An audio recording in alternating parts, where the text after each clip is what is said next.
Navigating the world is a welcome whole back to lot another easier with a episode few of different identities to choose from. Let's Play with your host JJ. Need me to come up with... Genshin Impact on the PC, and ooh, Timmy's not here. Oh, I usually like killing the birds in front of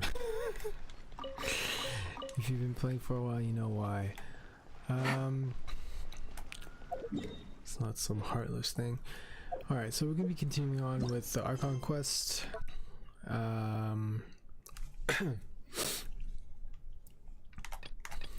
Right. Song of the Welkin Moon Act 5. And there is something that's kind of just like in the way. It just says, I think we're just supposed to talk to Catherine, so we're just gonna go and do that. I don't know why this is like a separate quest, because part of the Archon quest was meeting Catherine, but somehow this quest is there too, so we're just gonna do it just to get out of the way. Welcome adventure, would you like me to check today's commissions for you? Ah, I feel home already. Thank goodness it's you, Catherine. Oh, are you in a hurry? Can I help you anything? Nothing of the sort. We're just super happy to see you, Catherine. You're the best. Cause what's her name? Marionette was there in her stead. Thank you for your kind words. Although if you were attempting humor, I'm afraid I did not understand. Nevertheless, welcome to Nodcry, a land full of opportunities. I'm sure you'll embark on grand adventures here and discover treasures beyond your wildest dreams. Good luck, adventurers. Happy adventuring, and Ad Astra Abyssosque. That should be the end of it. Huh? Thank you for waiting. I finished checking your adventurer handbook. Here are your commission rewards. Looks like there's more to it. We have no other urgent commissions on the books at present. Thank you for all your hard work lately. Perhaps you two could consider taking a vacation. Oh, okay, so this is the actual Archon quest. It's already started. Okay. Like it immediately loaded. Amazing! Paimon never thought we'd end up having downtime in Nodcry. Downtime in Nodcry. Things were pretty hectic when we first got here. Everywhere you looked, it was either the Wild Hunt causing chaos or the Fatui stirring up trouble. It felt like this whole region was one giant slime in a barrel, ready to go boom at any moment. We really have achieved a lot since we've been here, haven't we? The traveler and Paimon strike again. I hate that. It's so cheesy. Sure have. Things were looking pretty dicey, but in the end, we managed to turn it around. Whoa! Paimon just got deja vu! Oh, that's right. It's because we've done this like a million times now. Ah, yes. Are you two aware that the Moon Prayer Night is soon to take place? Oh, yeah! Llama told us that was coming up soon. Wait, why do you mention it, though? Do people in Nasha Town celebrate it too? Paimon thought it was just for moon goddess worshippers. You're partially right. Most people in Nasha Town just see the festival as an opportunity to do business. They do not concern themselves with the religious element. The festival was first celebrated by the Frost Moon Scions. On this day, they would wear moon prayer blossoms and celebrate the birth of the moon goddess through song and dance. Okay, I have a sudden creeping feeling that this is not the Archon quest. This might actually be an event. I hope it's not. They would also prepare food and handicrafts and give them as gifts to others. Over time, it became Nodcry's most lively festival. Oh, sounds like fun! I'm definitely up for it. Great! Not really. Well, in the meantime, since Catherine doesn't have any commissions for us, let's focus on some personal business instead. When we first got here, you mentioned that this was where your spaceship landed? Okay, no, this definitely sounds like it's the Archon quest. We didn't get to follow up on it at the time, because we got wrapped up in that whole rare situation, but now we can finally start investigating it properly. Except we have no idea where to start. Well, there's a saying Paimon's heard around these parts, which goes, if you lift up a rock, you'll find something you weren't looking for.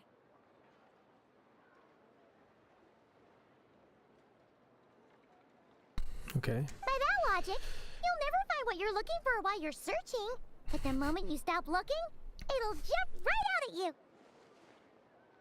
I'm not sure it's as simple as that. Could be worth a try though, right? Anyway, Paimon suggests we focus on other stuff we want to do for now, and just keep an ear out for spaceship-related intel as we go. We haven't seen Columbia in a while. She used a huge amount of power in fighting in the final battle against Rarier, and has been much weaker since. I don't know if I can do anything to genuinely help her, but surely a little chat can do no harm.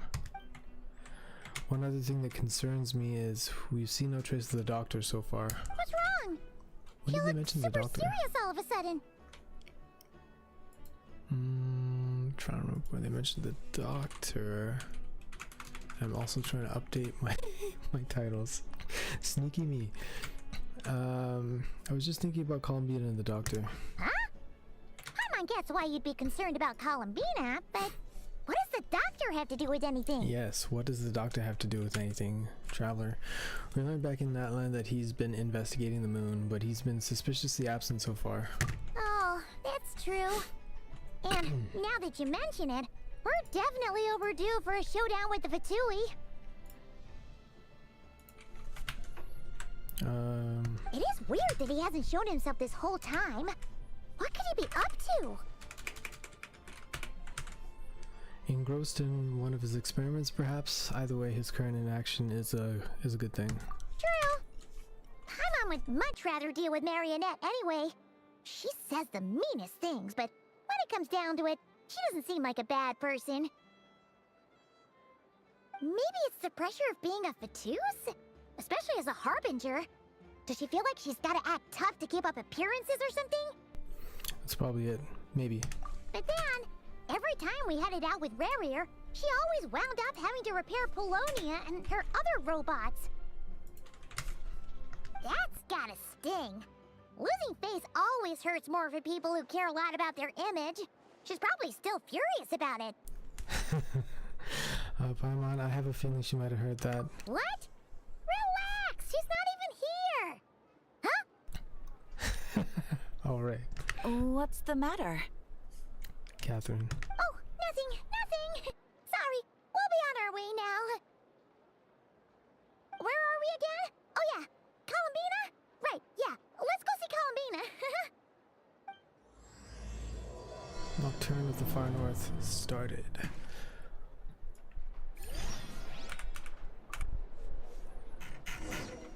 One second while I update this one title. Not title, just trying to tell YouTube and Twitch that like I'm playing Genshin Impact, not Guild Wars 2 for the last time. I mean, not the last time, it's gonna keep happening, but whatever.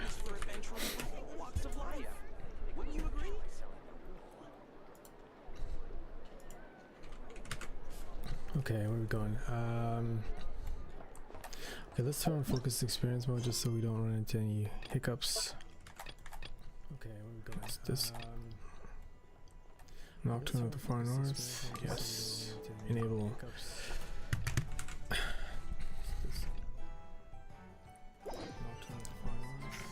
Okay. Get rid of Guild Wars. It's Genshin, guys. We're playing Genshin. Genshin. Done. Okay, that one's done too. Okay, sick. Now I can just step back and play like a normal person. I got a new letter from an informant. Looks like the Okay. situation has changed again. Where are we going? I better get me some alpacas. What's the fastest way down there?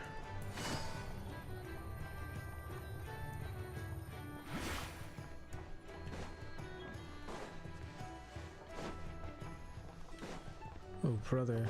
Where are we going? Oh, it's like 17. It's a long way away. I think it's Frostmoon Signs we gotta go see now. Oh no, it's what's her name? The girl. The damselette. The Columbina.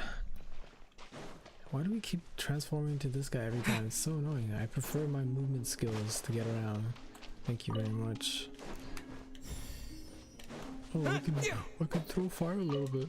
Oh, I'm the traveler. Nobody cares, bro. Just let people play the characters they want to play. You don't even talk to us. You only talk to us in fringe moments anyway. Hey, she's sitting up! Is me sitting here a rare sight? No, we just thought you'd be resting. Perhaps I would have been, were it not for the sudden arrival of some unexpected guests. Not that I consider it a disturbance. After all, you are the only ones who are free to enter. Would it not be a little unfriendly of me to lie down while we speak? I didn't realize you put so much thought into little things like that.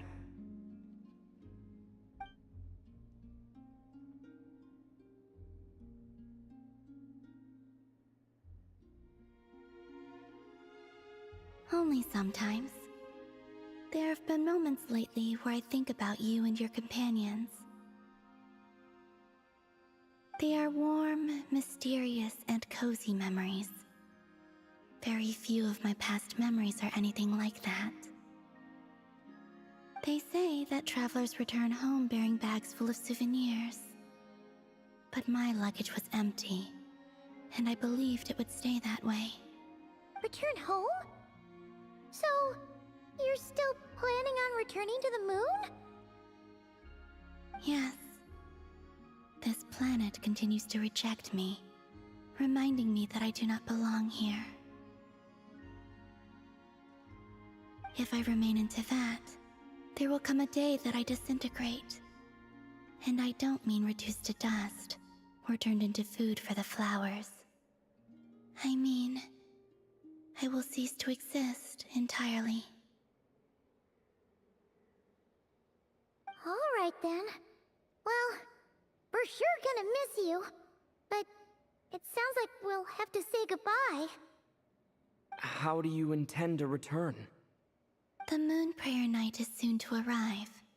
On that day, the moon will be closest to Devat. The Kuvaki in this land will reach its peak at that time.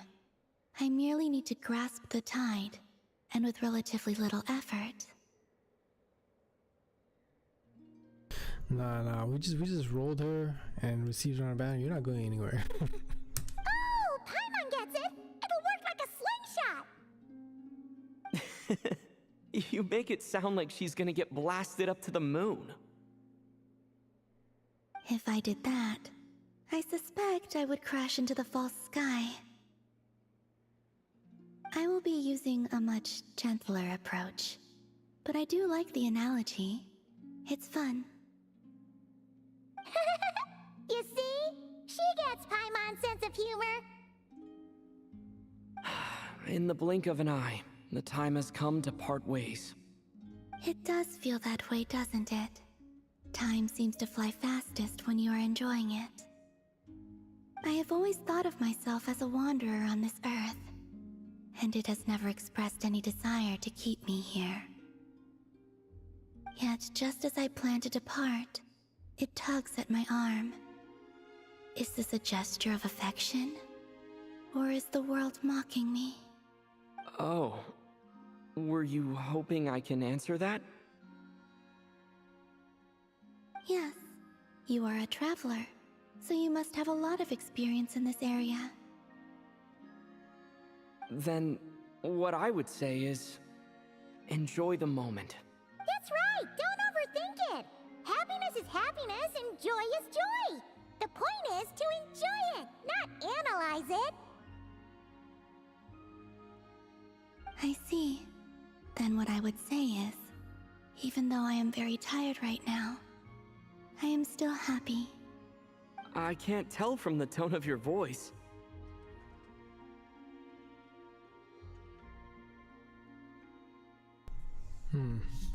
For the main character, he seems a little bit less than perceptive. Oh, really? You don't think I sound happy? She did sound happy. Don't listen to him. I'm just kidding. I could tell you were in a good mood today from the moment we saw you. Oh my gosh. Shut up, writers. So lame. A joke. Albeit not a funny one. Yes, exactly. Anyway, I assume you're here about you-know-what. Give me your hand.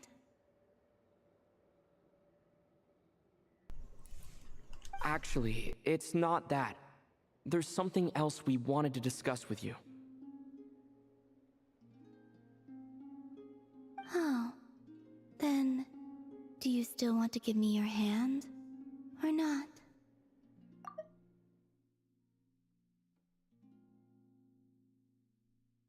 Sure.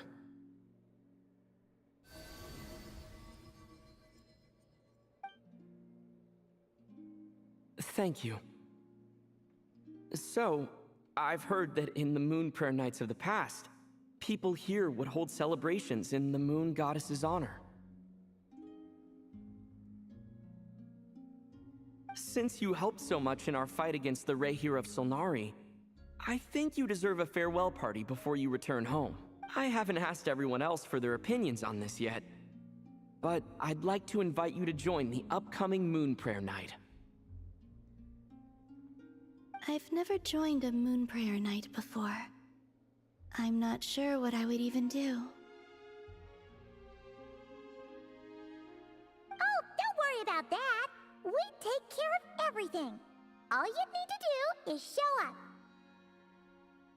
Of course, there's no need to force it if you're not feeling strong enough. It's just, this kind of felt like a golden opportunity. But they call me Kutar, and the Fatui have an arrest warrant out for me. I shouldn't appear in public right now. Yeah, there will definitely be complications, but I'll make it work. You have my word. Yeah, we got your back. Well, he does. Paimon's actually not too sure what he's planning. All right, if you're sure. I will not refuse your invitation. I suppose it wouldn't hurt to pack a few more sights from this world into my suitcase before finally learning what my homeland looks like. Oh, if you see Lauma, please tell her that my answer to the question she asked me is neither yes nor no. Rather, it is, there is no need. That was kind of cryptic, but sure. Guess it's between the two of you. We'll pass along the message. Bye for now.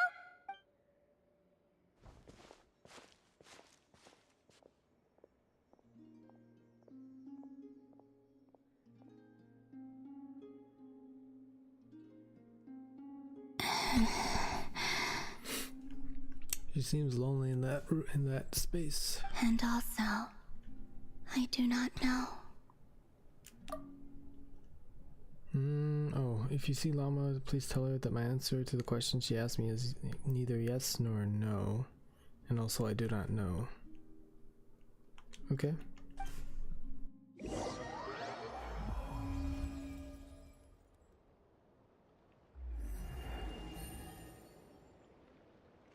Since she's agreed to join the festival, let's go see who else wants to take part. Lauma's gotta be the person most familiar with the Moon Prayer Night. We should start with her. Also, what exactly is your plan to keep her safe? Not sure yet. I'll figure something out. What? Are you serious? And Paimon even gave you her vote of confidence back there. When did you become so sneaky?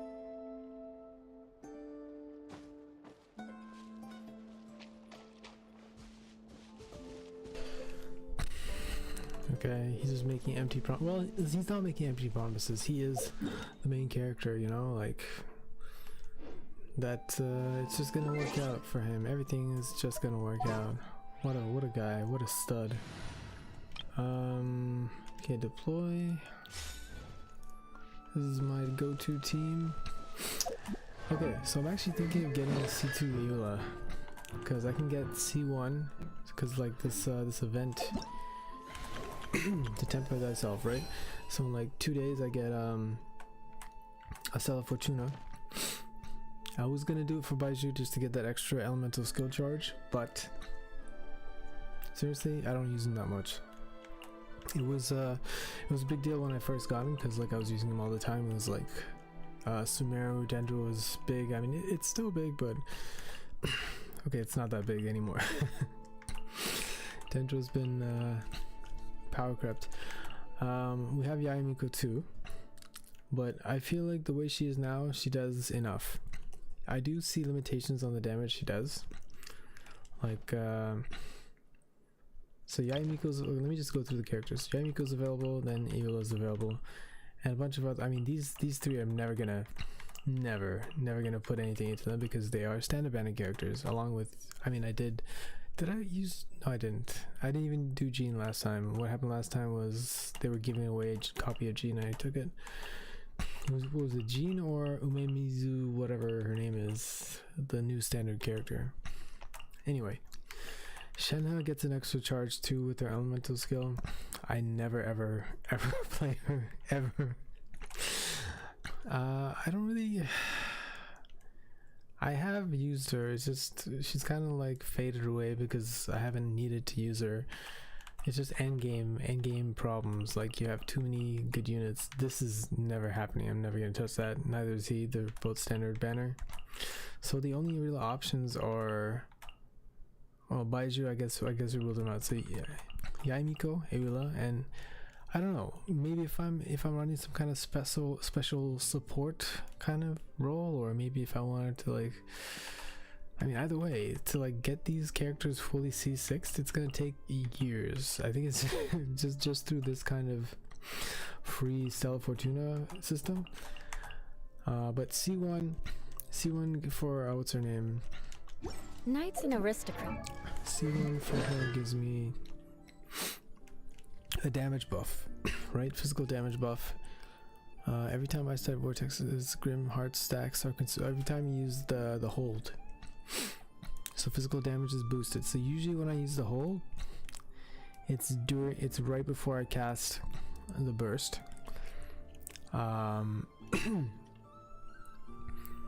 But the burst lasts a long time, doesn't it? The duration before it explodes is not this one, not that one.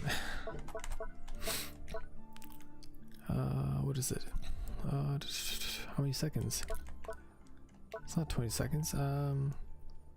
Okay, Lightfall Sword follows her around for duration up to 7 seconds. Ooh.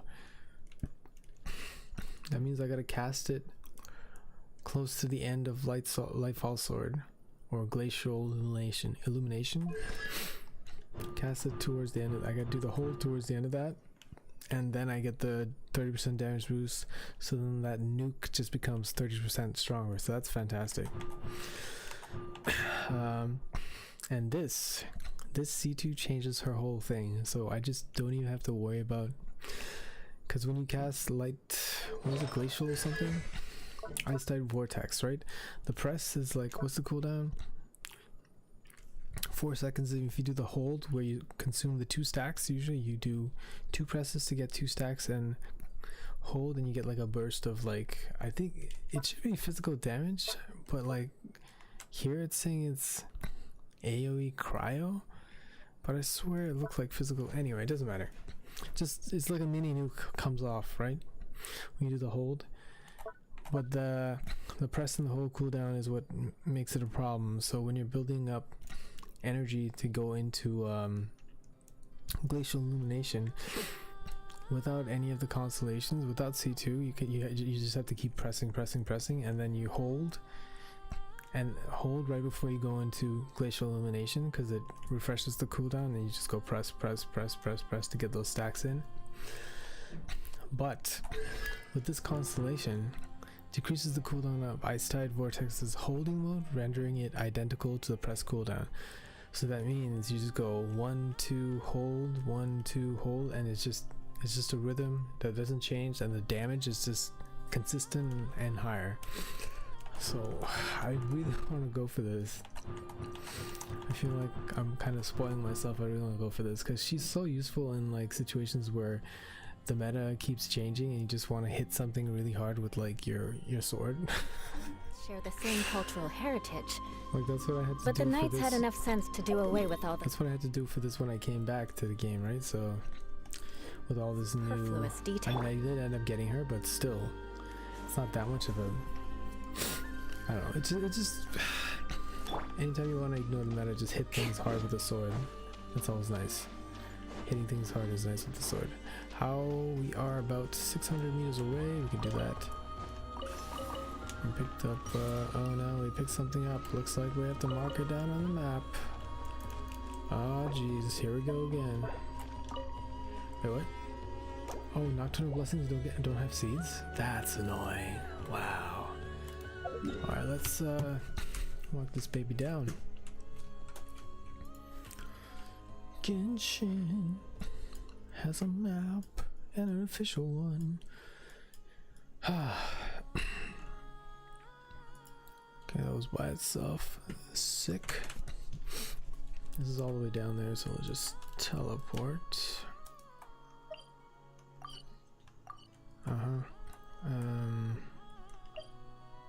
No. Here? Is it easier from here? Let's go from here.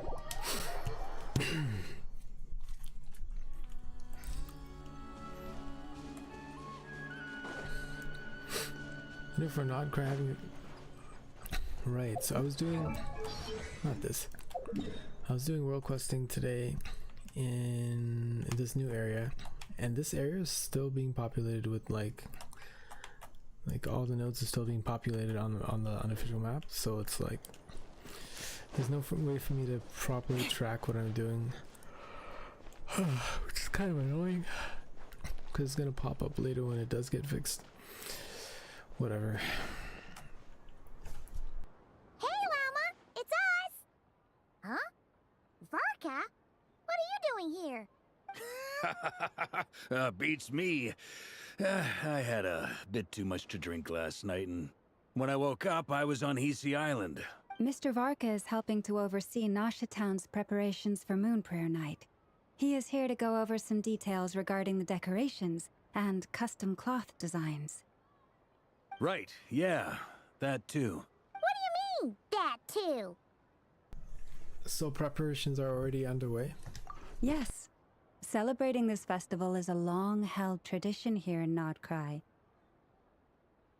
On this day, the crescent moon at the top branches of the verdant crest turns into a full moon, and the moon prayer blossoms bloom with a special radiance. Our people take these to be blessed omens. It's an especially welcome event coming off the back of all that nasty business with Rare. Everyone got put through the ringer recently, and now they're looking to turn their fortunes around. The big shots in town all agree that a big, lively celebration is just what we need to rebuild people's faith in this place. No wonder Catherine said that people weren't so bothered about the religious element. That's right. It's become more of a local custom by this point. The celebrations have little to do with whether the religious stories behind this event are true or not. Even the Frost Moon Scions are eagerly awaiting the coming of Moon Prayer Night, despite now knowing that their past beliefs were founded on a falsehood. That's fair. It's a bit like the lantern ride in Liyue. It's a chance for people to enjoy themselves, not debate the existence of the Adepti. Although in their case, the Adepti definitely do exist.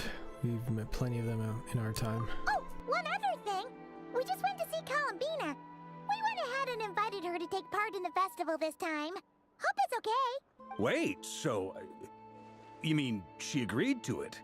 Huh. That's quite a surprise.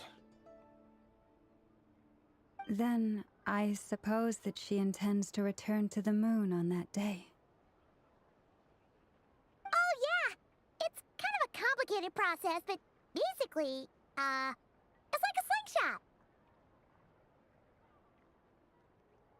She probably shouldn't have endorsed your metaphor. I understand. In truth, I had a feeling that she might make such a decision. Well, if Kuthar has decided to participate in the festival, we should prepare accordingly.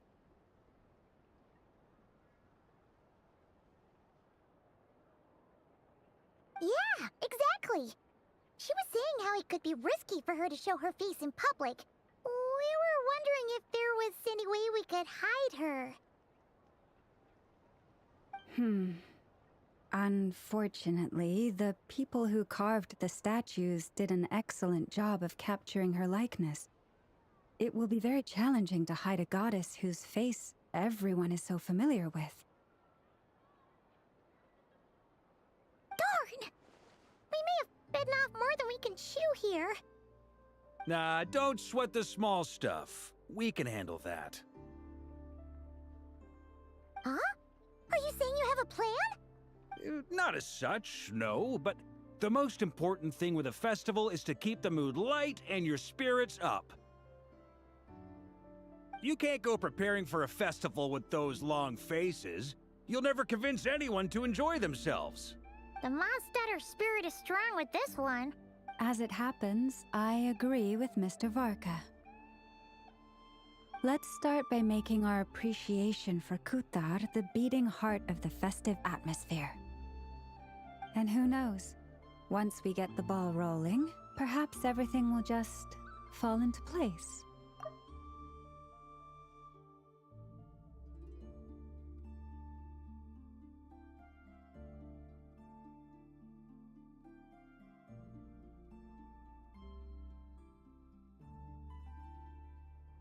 Hey, did you catch that? Llama said the thing!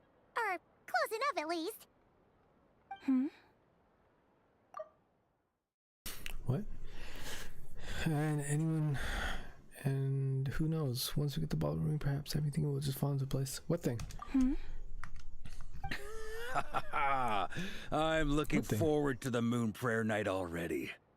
We have a festival in Mondstadt called Windbloom, and you can always tell which couples are celebrating it for their first time by the smiles on their faces. Big, beaming smiles like their whole face is glowing. And I have a feeling we'll get to see that same smile on the Moon Goddess's face at this festival. Not quite the same, surely. Anyway, I'll take care of business in the city, but I'll have to leave the decor up to you and the Frost Moon Scions. No one else can capture that traditional aesthetic quite like you guys. But lastly, there's the final key element that brings the festival to life. Companionship.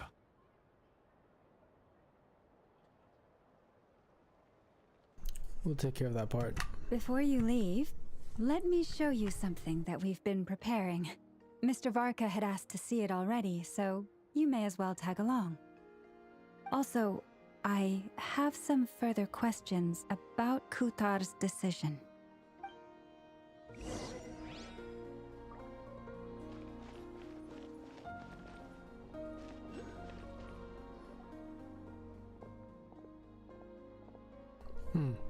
Doesn't seem to be this one either. Oh no, it's a world quest in the middle of my focus experience Archon quest? Bro, what? I don't think I've seen you before, or the white Fey lady next to you. Yeah, they totally screwed us. Welcome to the Frost Moon Enclave. Is there anything I can help you with? Leave me alone. How about that? Nope, we just got curious seeing you out here all alone like this. I did not get curious. Oh my gosh. We're adventurers. Now let me go.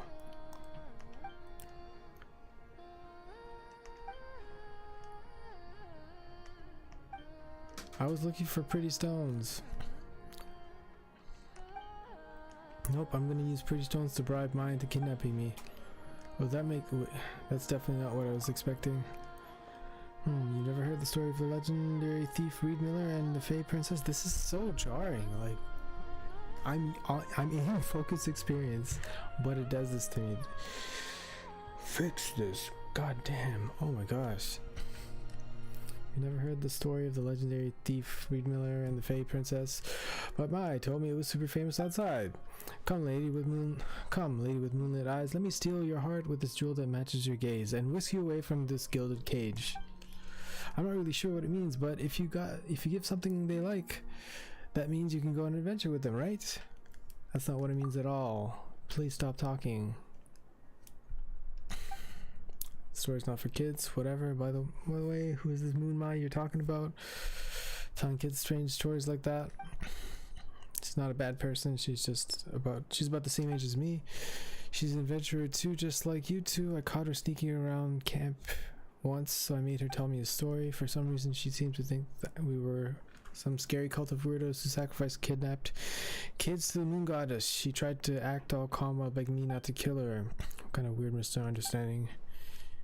Right, I have no idea where she even heard something like that. It's so strange, but since it sounded kind of funny, I didn't bother correcting her. That's exactly why you should have corrected her.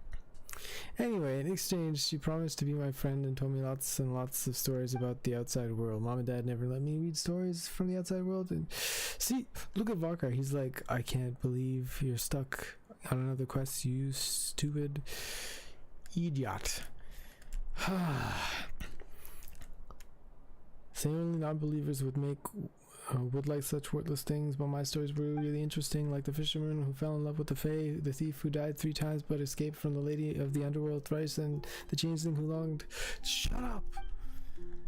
Oh my gosh, there were kind people, not so kind people. I'm dying here, and really, really bad people, rich or poor, good or evil. In the end, everyone dies in misery. I'm dying in misery.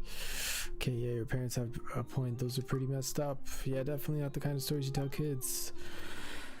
But I'm not a kid anymore. Miles said that the world's way too dangerous for someone like me, which is kind of rich from her. I'm trying to say it as fast as I can, but I keep starting. Fuck. She can't even use the blessing of the moon's goddess, and she's about the same age as me. Still, it's fine. I'm super smart anyway. Before I caught her, she kept muttering about some stone. That means she must be looking for some pretty stones, right? If I find some pretty stones, I bet I can bribe her with ease. Just like how Reed Miller lured the Fey Lady away. She'll take me away from here, right? Can you not say bribe like that? You're just giving your friend a nice gift. That's totally normal. No need to make it sound weird. Well, we'll be looking around this area anyway, so if we find any pretty pieces, we'll bring them back to you. Wow, really? Thank you so much. Whoa, get out of here, kid. Go back to your parents, punk. Oh my god, what? What's this? They sure look like they're having fun. Ow, ow, ow, ow, ow, ow, ow. I just cramped from the stress of having to go through that. I believe so. Kuhenki seem very skilled at playing drums like these, although I'm not sure where they learned it from. Maybe it's an innate talent? In their eyes, they're probably just playing with toys. Wanatar!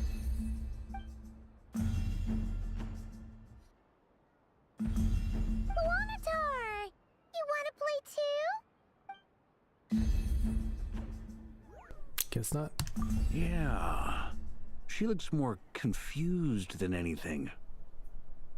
Maybe we can teach her next time if we get the chance.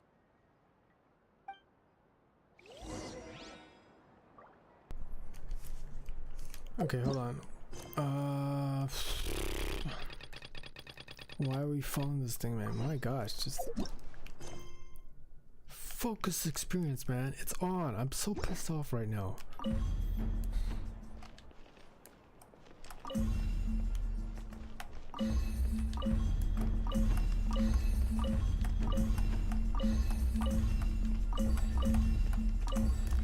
Ah, screw this shit.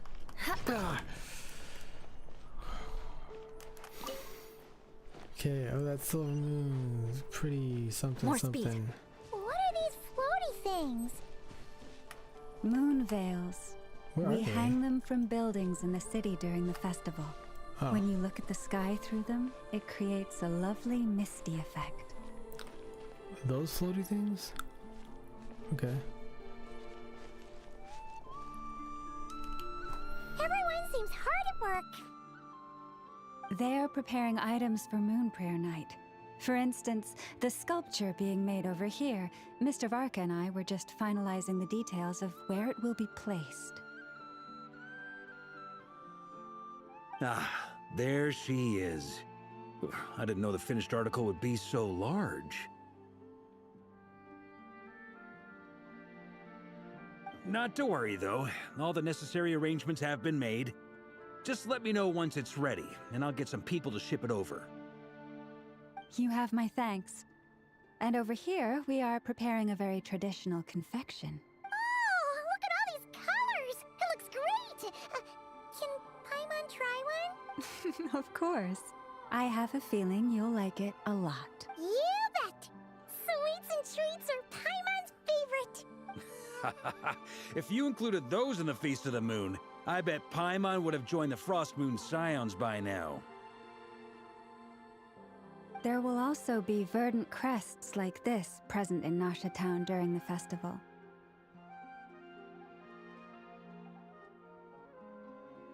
The timing of Moon Prayer Night is not completely set in advance.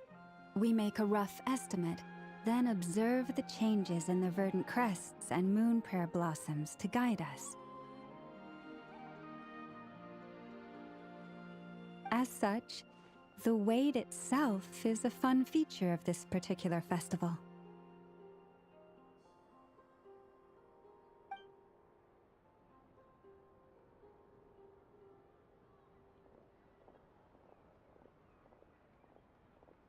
Yes, pan to the main antagonist of Act 5, let's see. Or not. Just scene shift. Let's talk here. To tell the truth, I am very surprised to hear that Kutar is willing to participate in the festival. I once asked her if she'd be willing to stay with the Frost Moon Scions. I could introduce her to everyone, and we could be a family to one another. She did not answer, but she has not appeared here since. I took this to mean her answer was no, but if that were the case, she would not have accepted this invitation.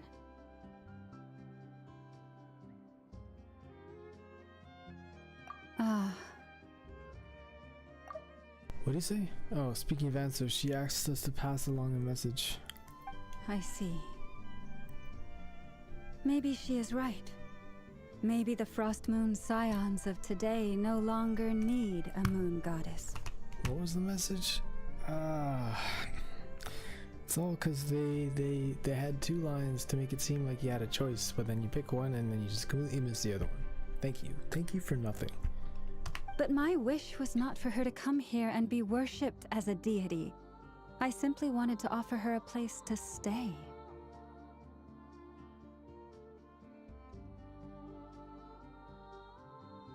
I'm sure she believes that showing herself here might invite Fatui intervention, and as such, she does not wish to cause us trouble.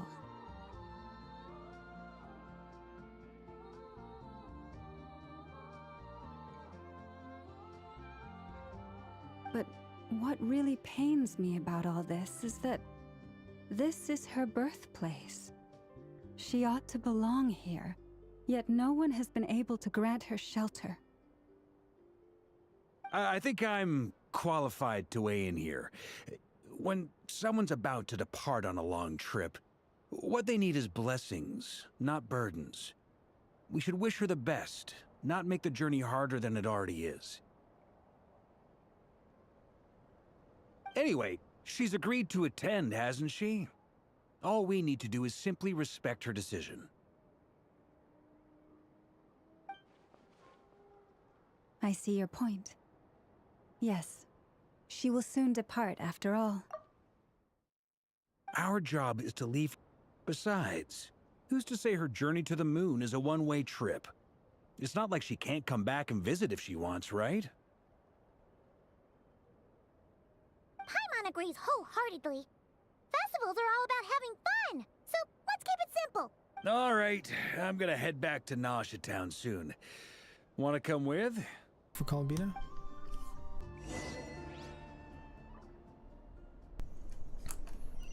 Okay, we gotta go Nasha Town. It's a little far. Anything over here?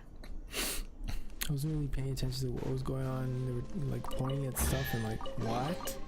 I can put these to good use. What the heck? Okay, that's definitely a buried chest. Yeah, they were pointing at things and then... Oh, that's not marked. Ah. Spam clicking investigate and didn't even notice pop up. But it was here. Yeah. It's just mini puzzle? No, it's a buried chest. I know it's called mini puzzle. Anyway. What was I saying? Yeah. They pointed out a bunch of stuff here and like I'm not really sure. What? Did you heal me? You guys heal? Oh, that's neat. That's pretty neat.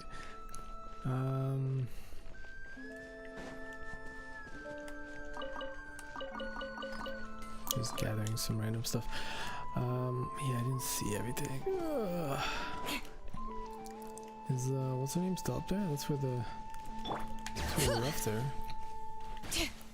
Oh, she is. Hey, you want to say something? Say hello.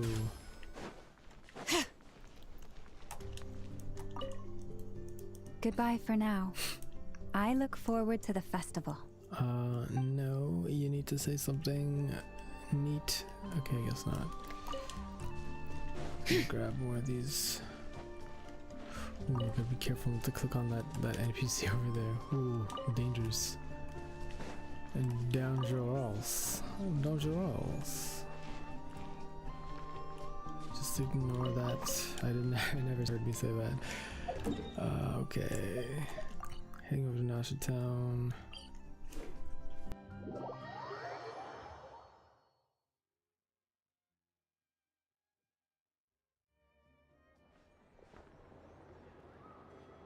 Huh? Hey, over there! It's Durin and Albedo with Flint's! What could they be chatting about? Your guess is as good as mine. Ah, Grand Master, and the Traveler and Paimon. Hello there. It's been a while. Perfect. We have some new volunteers for our investigation. Sorry, what investigation? Wait, let me guess. The righteous Lightkeepers are finally ready to hunt down the Abyssal Dragon? Haha. Yes, that too. Yeah, right. Oh, wait. Why does everyone keep saying that too? Well, to be precise, the facts match, but not the causality. Wait, so I guessed right? Half right. Don't act so impressed with yourself. Maybe I can explain. We ran into Mr. Flint's north of Nasha Town. At that time, we just noticed a few abyssal creatures out in the wild, but the strange thing was, I didn't detect any traces of abyssal energy on them at all. On closer inspection, we realized that they were not real monsters, but something akin to reflections in the water, or perhaps a mirage. Huh?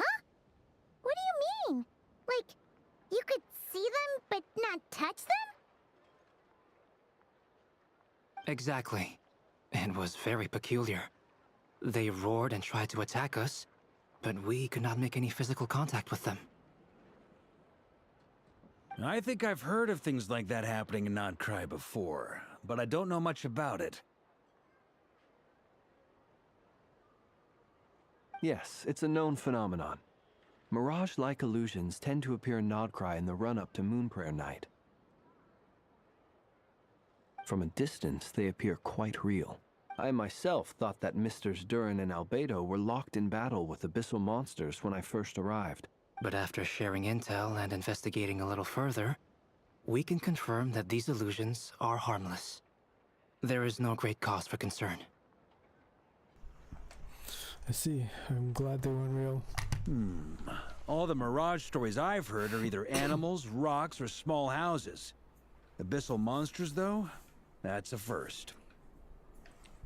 It's a first for me, too. so I'm planning to look into it further just to be on the safe side. I intend to inspect a few more locations. What about you two? Any plans? Alice contacted me a few days ago. She'd like me and Duran to assist her with an experiment. But we lost contact shortly after receiving the message. I'm sure that comes as no surprise to anyone familiar with her. We don't know when the wind will blow, yet when the wind blows, we will know. That, in a nutshell, describes how Alice operates. Yeah, that tracks. Okay. Well, I suggest we investigate this Mirage business in the meantime. It's piqued my curiosity, and I'm pretty sure I know someone who will already be 10 steps ahead of us. Well said. Right? Whatever's happening in Notcry, she always seems to be the first one to know. Lord Songbird Bay or Nefer? Let's go see what she knows. We can invite her and her staff to the festival while we're at it. Lord Songbird Bays. Now I'm calling her Lord Songbird Bay. Dory is solo. Alright.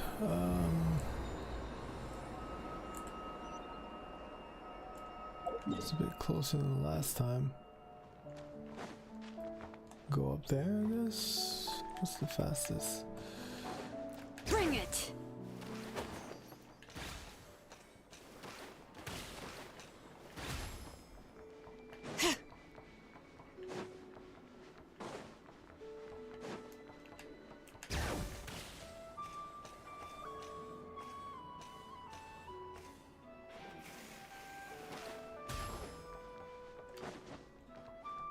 Oh, I forgot you can't go through that. Soup's annoying.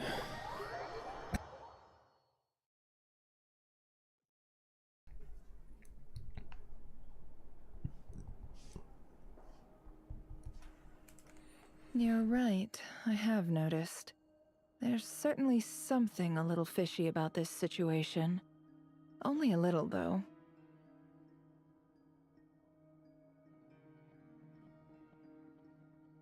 Records indicate that this phenomenon can occur in the days before and following Moon Prayer Night.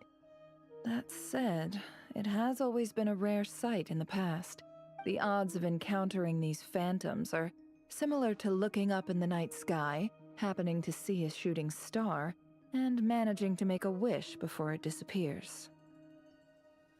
But this time, either everyone's getting lucky, or they're appearing far more frequently than usual.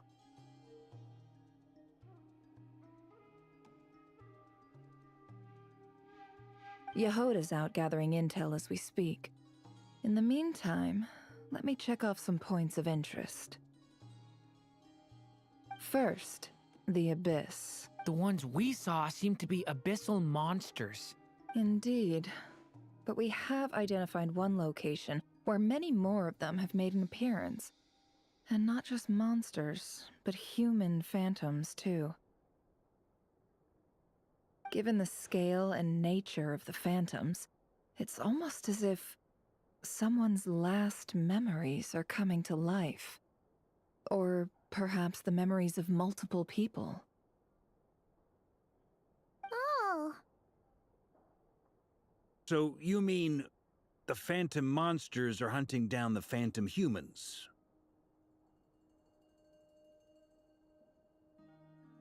Exactly. The phantoms can interact with each other, but we have no means of intervening. In addition, some of the human phantoms would seem to be from the very distant past. This is clear both from the clothing they wear and the stories they tell. They claim to be from Hyperborea, a name which I've heard from Lauma before. If this is true, it means they must be from 6,000 years ago. 6,000 is before the Traveler even landed. I'm playing FGO at the same time and it's just like messing me up right now.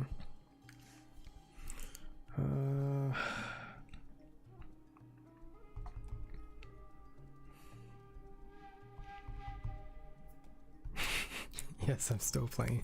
Oh, crud. Okay, I guess I could run that.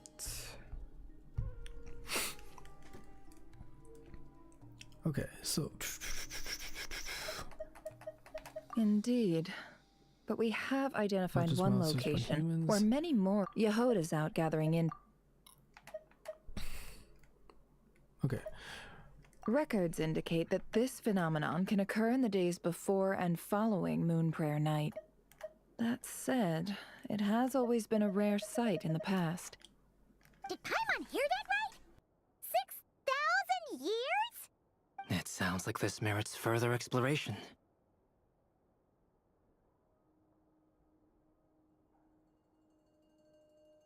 That'd be a big help.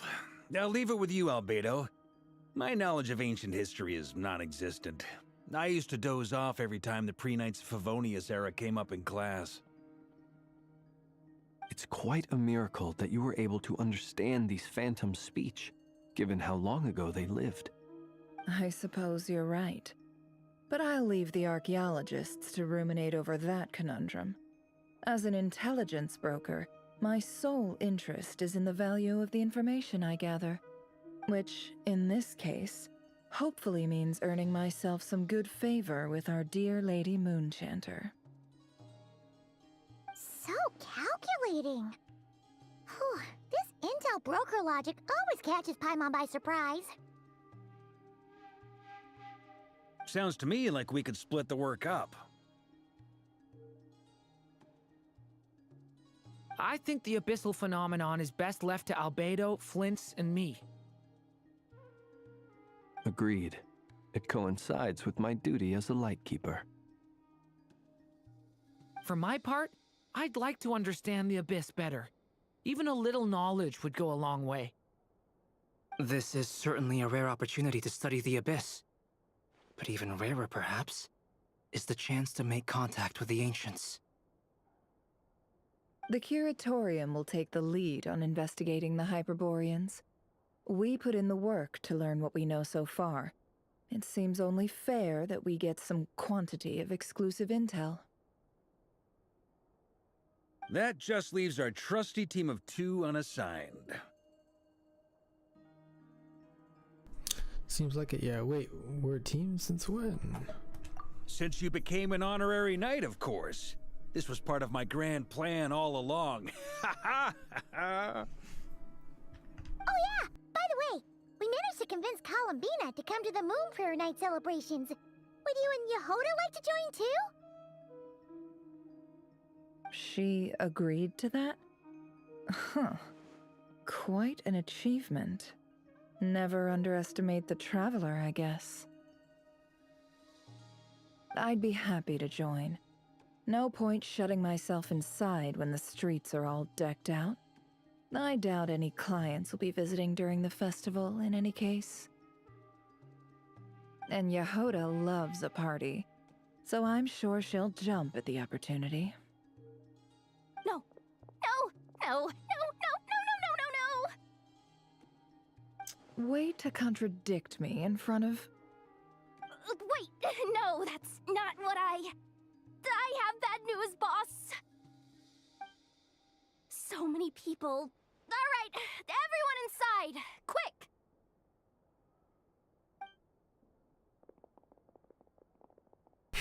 They gave her a goofy fast run. This is gonna sound crazy, but hear me out.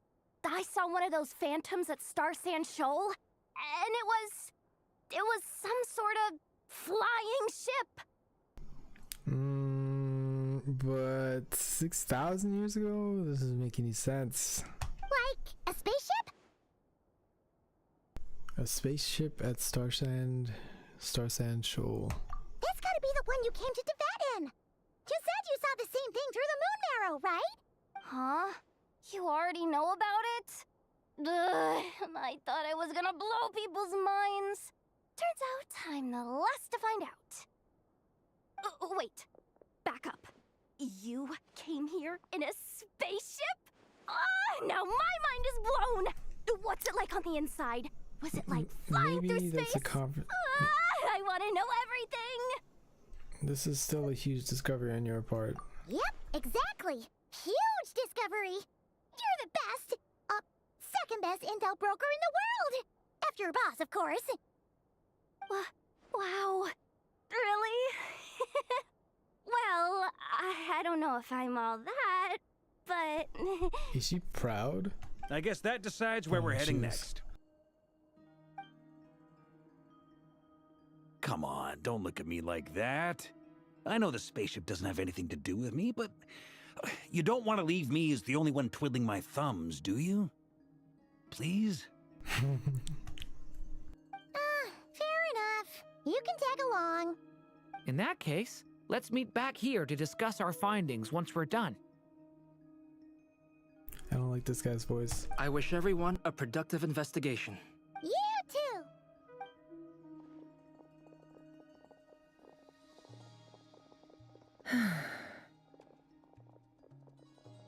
What's up, boss?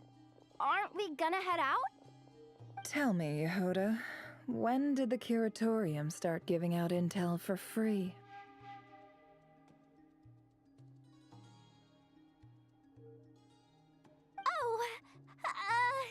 Sorry, boss! So she wasn't proud, she was just waiting to chew her out.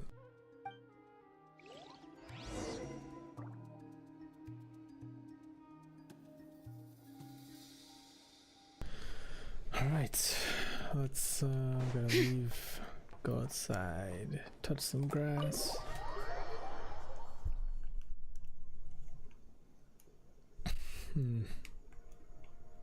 Ate way too much candy today. My goodness, I can feel it rising up, trying to kill me. Alright, we're gonna jump through here. We could jump through here.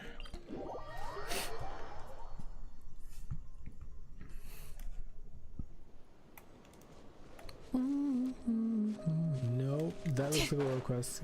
Get away. Okay. I see some people there. Oh yeah, that does look like a spaceship.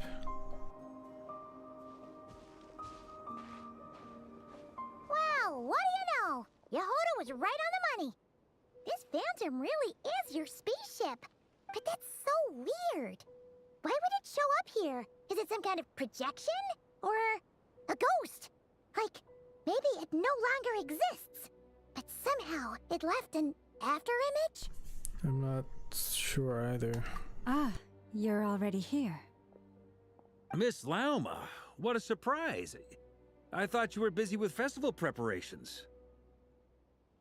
I was, until one of our people informed me that a strange sight had appeared at Starsand Shoal. No one's ever seen something quite like this before. I thought I should see it for myself. Same here.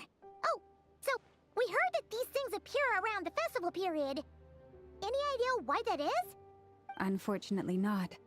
We have very limited information about them, since they can't be interacted with. And no human phantoms have ever made an appearance before now. The most we've been able to deduce is that these sightings appear to be connected to the increase in Kuvaki energy around this time. Let's look around and see what we can find out. Yeah, seems like that's all we can do. This is all so confusing. Allow me to lend you a hand.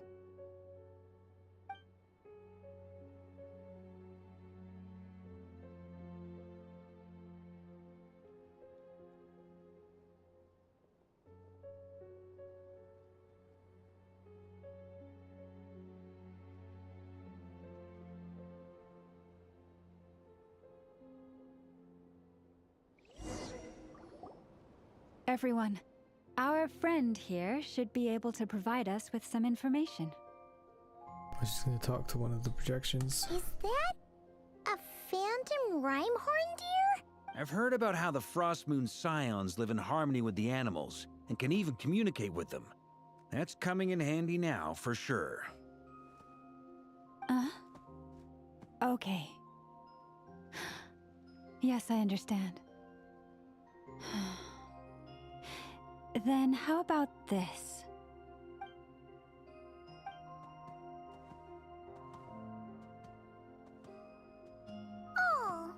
leaving? It appears to share our curiosity about this giant spaceship, so I asked it if it wouldn't mind investigating along with some friends. In return, I told it about some nearby spots where the wild fruit grows abundantly. We may live in a different era from these phantoms, but I trust that the terrain, climate, and ecology here are more resistant to the effects of time than some things are. Let's give them a moment and hope for the best. After a few moments, the Rhyhorn deer returns with his companions. All back together. Must have been a lot of fruit. Indeed. Now let me ask them some questions.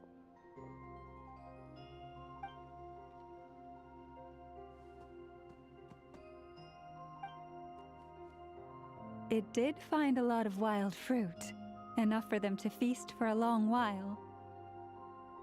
This puffin circled in the air several times, but didn't spot anything out of the ordinary. Certainly nothing to do with the spaceship. Huh. Well, it definitely makes sense to get a bird's eye view. Indeed. Other than that, I was also thinking that the world these phantoms see is also different from ours. Oh, I get what you mean. The wild fruit exist in both times and spaces, but there might also be things that only exist in that space-time, which we can't see. Because we don't see their whole world, we only see small fragments. Good point. Great thinking, Lauma. Blunthorn rhinos can use kuvaki to shift great rocks, but this one says it couldn't get that ship to budge by even an inch. The sniffer mole tried too, but despite being a skilled digger, it could not get through. They say that the spaceship looks robust and undamaged. It seems completely impervious to any and all attacks. Whatever lies within is well defended from harm. So, just like us humans, there was nothing they could do about this spaceship either. Yes, still, they deserve our thanks. We are grateful for all your efforts, dear friends.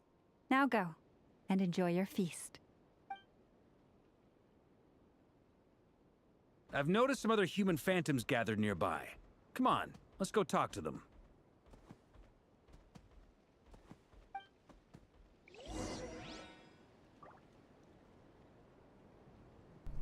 What are we doing? We talking to these humans? Phantom humans. Ketu. What is this thing? I've never seen it move, and there's no way to get inside. Ketu means... Goodness knows. My grandpa says it's been sitting here at least since his grandpa was still alive. What about his grandpa? Did he say anything to your grandpa's grandpa about it? Huh? I don't know. In all likelihood, it was here back then too.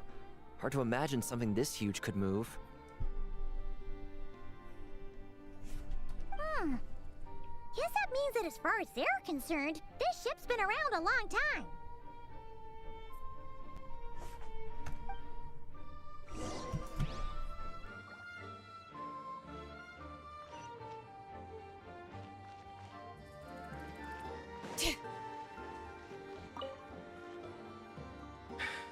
Come on, brothers.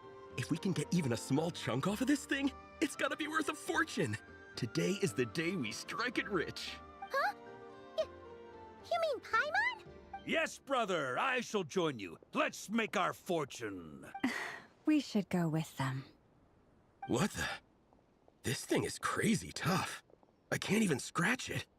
What's it made of? Sorry, brother. Looks like we'll have to seek our fortunes elsewhere. Enjoying yourself? I was just seeing if I could influence this phantom's perception by playing. But nope, no dice.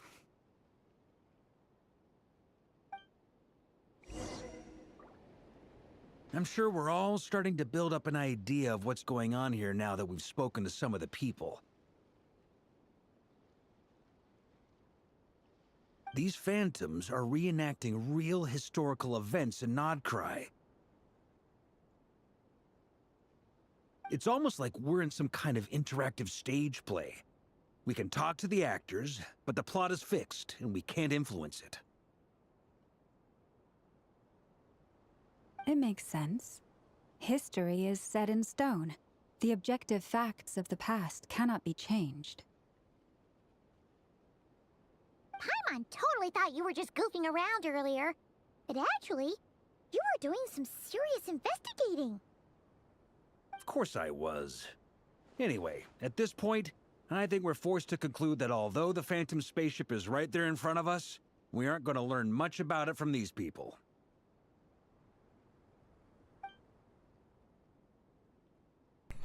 If only this showed the moment when my sister was searching for me, maybe then I could have discovered why she wasn't in the spaceship.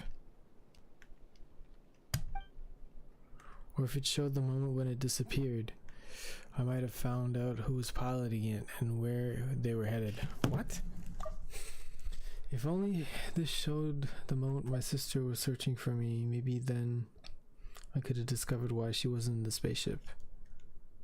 Oh, he's saying if he could see the projection of that time. Yeah, or if it showed the moment when it disappeared, might have found out who was piloting it and where they were headed. I mean, you can't assume somebody was piloting it. What if they just like picked it up or they like broke it apart or something?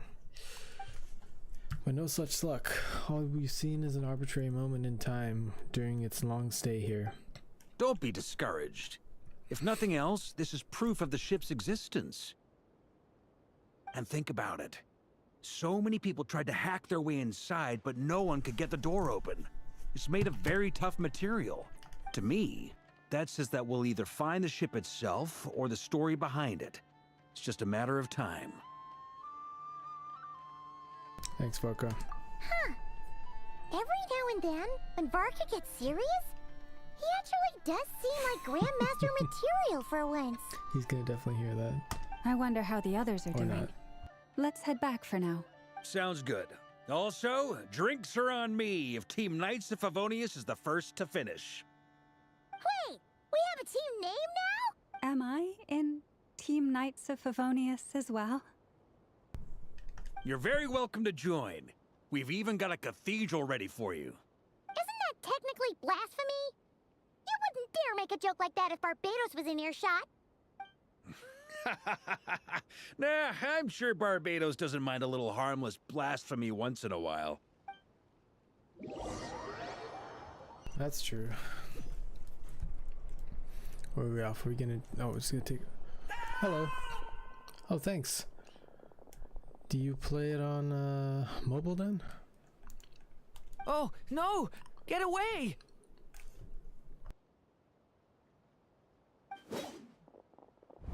Oh.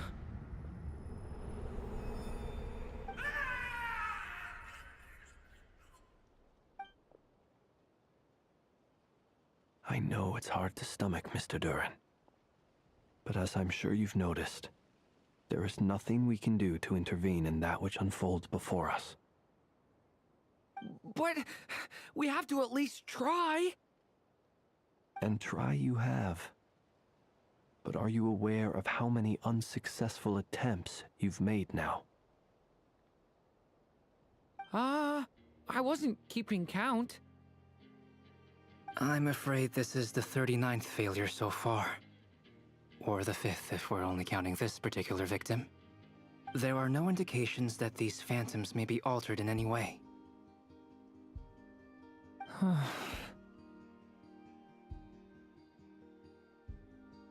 You seem to have calmed down a little. I'll make us a fire. You should rest and have some water.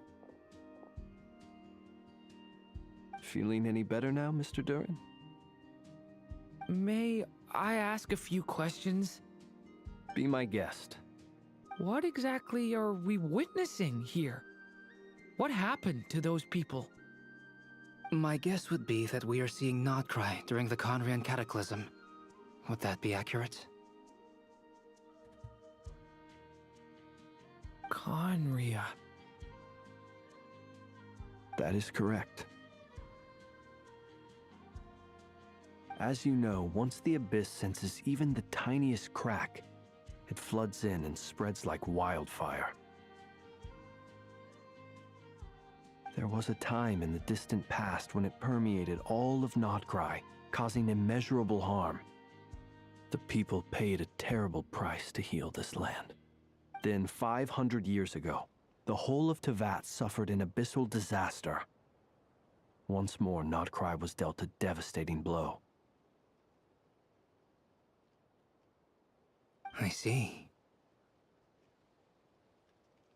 In the face of the abyssal onslaught, all were like grains of sand tossed around by a tidal wave, be they human, fae, or god. The moment you witnessed is but one drop in a whole ocean of catastrophe. All right. I guess that answers my second question, too.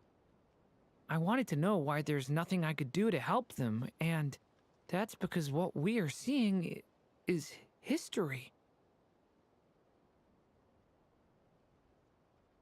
That would be my guess as well. As I understand it, history and fate are not all that dissimilar. The latter may be unseen to us, but both are immutable. Yes. Fate was determined long, long ago. I still have a couple of other questions for you, Mr. Flint's. You mentioned more than one abyssal disaster that has struck this land in the past. How can you be sure that what we're seeing is from the Conrian incident? And also, how are you able to stay so calm when you're talking about these events? From everything I know about you, you're not cold or ruthless, and you're not indifferent to the suffering of others. Alas, I am forced to show my age. I must be 600 or 700 years old by human measure. Wait, so you... One is not easily moved by history when one has witnessed the truth firsthand. I'm sorry. You needn't apologize. Your passion is a good thing to have. Treasure it, because someday you may find it in terribly short supply. Now, at the risk of offending you, I have a question in return. Your curiosity toward the abyss, is it born from hatred or because you sense its call?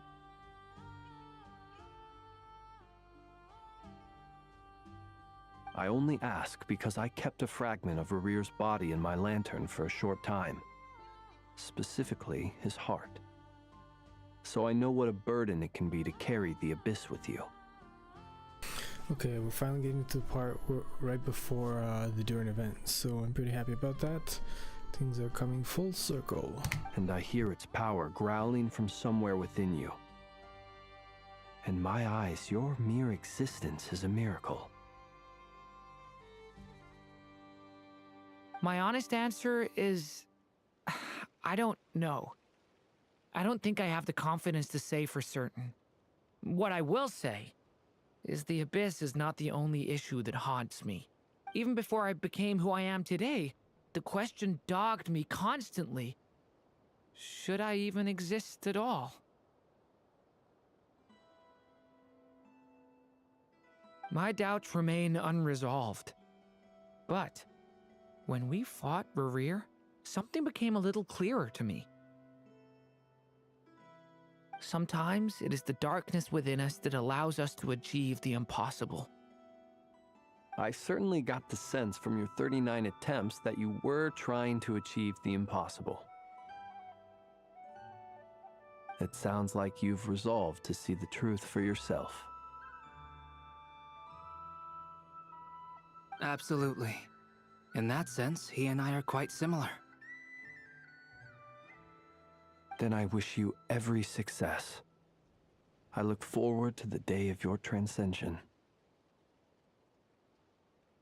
Well, if everyone's caught their breath, I suppose we should head back.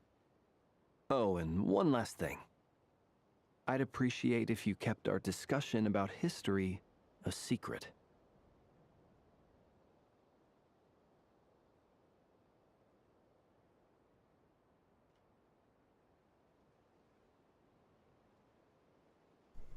Oh, just had something pop up on my screen.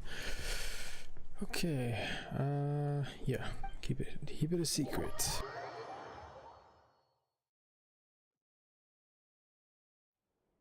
Incredibly, our separate investigations led us all to the same conclusion.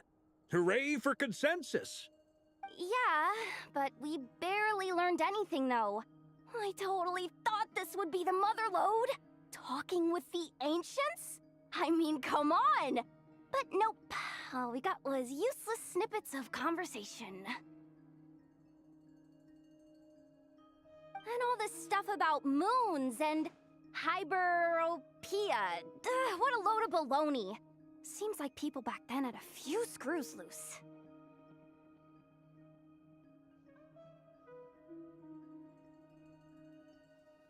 I understand your frustration. We found the same issue. Each phantom only showed a very brief moment in time.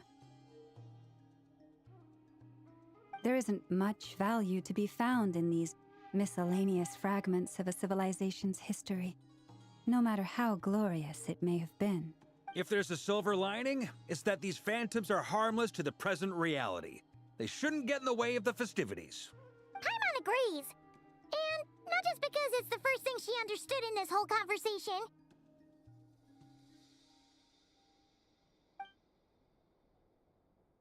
You look disappointed, Nefer. Is something the matter? What do you think? We all worked our tails off, but the only one to gain anything from it was you, Lady Moonjanter. Well, please do share the Hyperborean records with me. I will gladly inscribe them in our people's documents. Oh, duh! Yeah! That was it! Hyperborea! Hyperborea. I'm serious.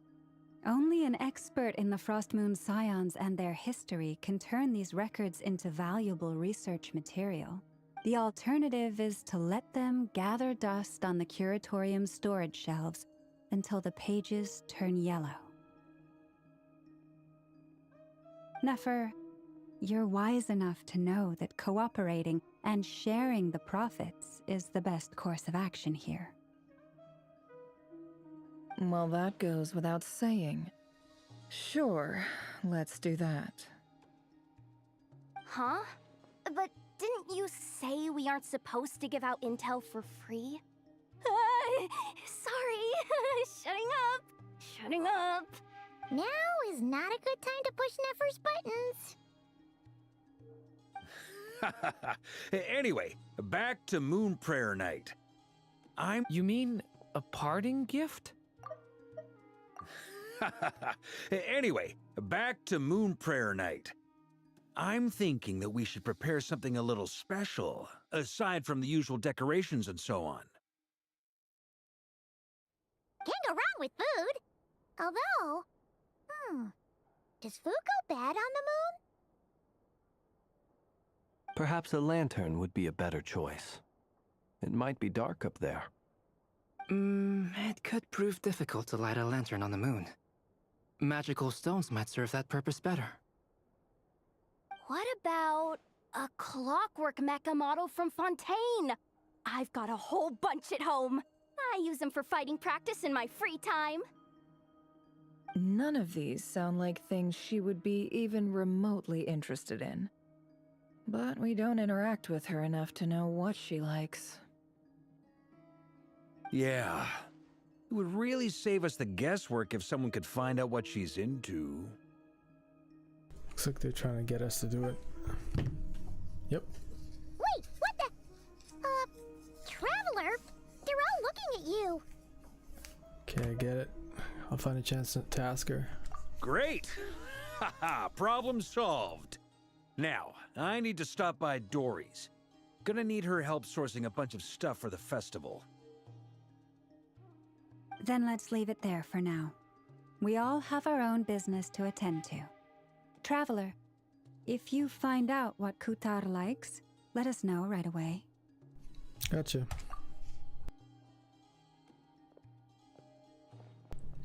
This thing is pretty long. Oh, I don't have a guide open. That's probably Is something an the issue matter? too. That's my line, Durin. You seem a little down. I'm fine. It's just... I'm still feeling a little rattled after witnessing the horrors of the Abyss. But it's okay. This is something I have to work through. I'll be all right. Thanks for your concern. Well, don't put too much pressure on yourself. If you ever feel like something's wrong, physically or mentally, we're here to talk.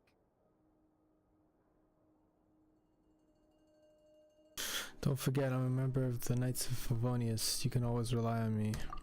Come on. Stop treating me like a kid. Oh, he is a kid. Alright, just trying to pull up the Archon quest guide so I can see how far into this thing I am. Alright, Sun, Welkin, Moon, Nocturne of the Far North. If you go to walkthrough. Huh. It's actually not that. Is it? Oh, we might be able to do this in one shot. I mean, it's gonna be a long shot, but let's try. Oh, let's talk to everyone before we leave. This is Nefer's office. Talk to her first. You should get going. It's important that we ascertain what Kutar likes.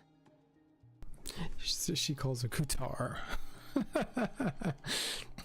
What was it? Lama like goes to the extreme and goes Kutar, and then she goes Kutar.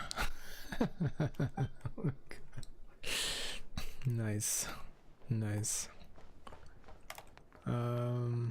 Kutar. Which is why we need a lantern guaranteed to work on the moon. Yes, I have a few ideas, but the lantern itself is the easy part. The real issue is how little we know about the lunar environment. Wait, you two are serious about this? Let's just say I'm intrigued. And that was by mistake. I don't know how I ended up skipping that. Which is why we need a lantern guaranteed to... Yes, I have a... Wait. Let's just say I'm intrigued by these shining magical stones that Mr. Albedo has mentioned. Could you do me a solid and try to smooth things over with Boss Neff? It's funny. She's asking. I forgot what this Ashru. Ashru is. Actually, I want to confirm that. If Ashru is actually the manifestation of that King Deshret follower person whose name I forgot. Ashru Genshin. How many forging commissions do I still have to finish? Let's see. One, two... Royal NPC located in the Curatorium Secrets. He is Nefer's pet cat. That's pretty simple. What else? There's gotta be more about this. Okay, Ashru is a descendant of the pet cats that Toth, the Ibis King, once raised. I don't... That doesn't make any sense. That makes zero sense. It would have made more sense in this magical world that the Ibis King decided to transform into a cat or something to get out of the prison he was put in. Toth once possessed Ashru, okay, to speak with Nefer from his imprisonment in Aru, during which he shared, so he's been taking care of the cat, his original cat, and then its descendants this entire time, in Aru, during which he shared in the cat's physical sensations before Nefer realized Toth left Ashru's body, turning him back into an ordinary little cat. Nefer has kept Ashru in her care ever since, in the hopes that the Ibis King would speak through him again in the future. I thought she didn't hope that. I thought she was just trying to not owe him anything. We should take a break after all that running around. Well, it's just a wiki anyway. It doesn't mean anything. Okay, go let's back rest to here the for a bit. screen. Kutar. Miss Lauma, would you accompany me into town? I think it'd be best if you saw the Frost Moon Scion's decorations for yourself. Very well. Let's go. We're gonna go on a date. Would you accompany me into town? Blah blah blah. Smooth talker. Alright. We're going 1751, that's quite far. Oh, yeah, we have to go straight to her to be like, hey, what do you like? What do you want? What do you want for your birthday? What do you want for Christmas? Sometimes simple is best. You gotta ask those questions. You don't get someone something you don't want, especially if you don't spend that much time with them. Right? Right. Oh, let me keep picking stuff. What are you doing? Columbina, we're back! Huh? She's not here. I can't sense her presence at all. Weren't there a few Kuhenki here last time too? Where did they all go? He says walkies. Maybe she took them out for walkies. Walkies? For Kuhenki? You're not pets, you know. Oh, well. Looks like we just came at a bad time. Let's try again tomorrow. There's still a few days until Moon Prayer Night, so we're in no rush. Besides, she needs time to rest anyway. Fair point. Let's go.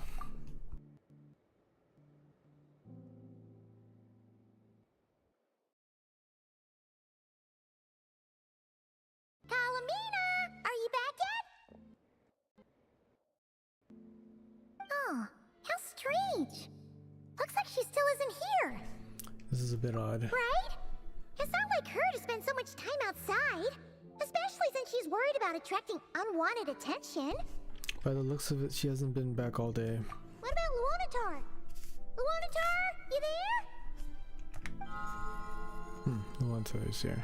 Hey! Do you know where Columbina went?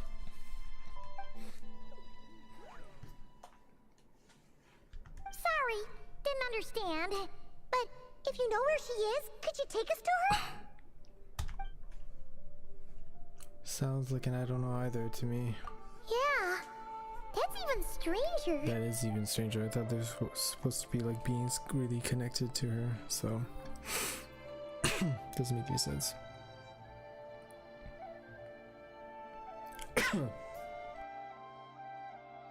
Just cough right into a mic. Paimon, look, the flowers. What about them? Oh, that's not good news. They change color when Columbina gets weaker, right? And they look super pale right now. Let's go find Llama. Good idea. She might know what's happening.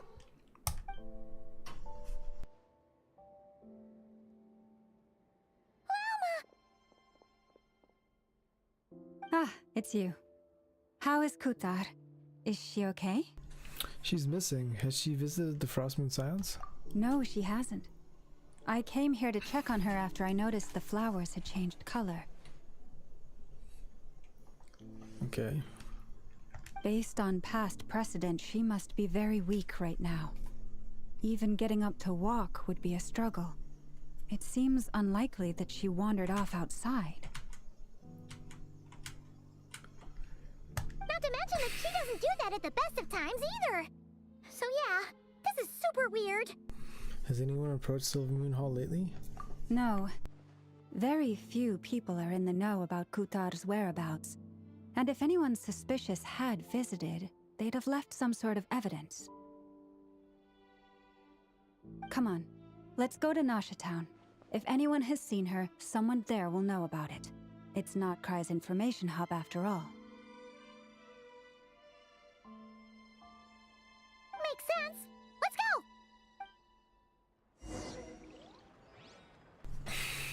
You're not gonna just take me there? Okay, fine. Go there myself, not a big deal. I feel like this would be easier. Oh man, I am sleepy. Holy moly. Okay.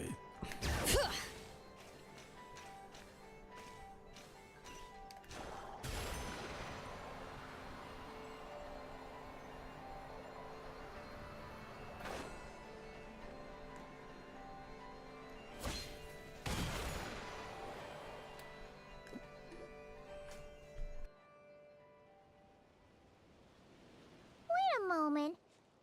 Is it just Paimon, or is this stall kind of suspicious? It's never been here before, right? No, I don't recognize it.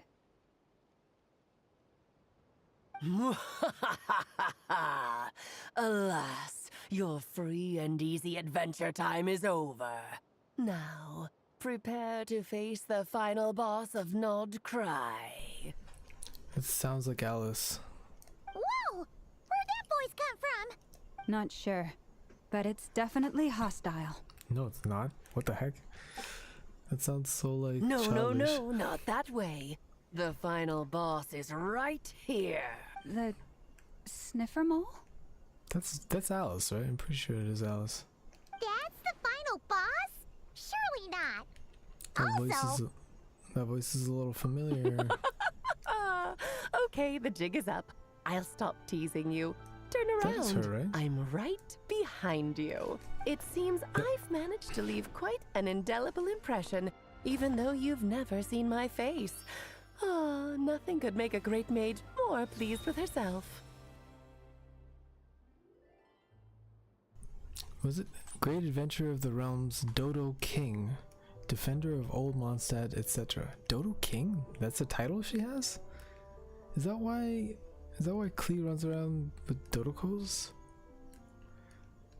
But most importantly, mother of the most adorable Klee. Okay.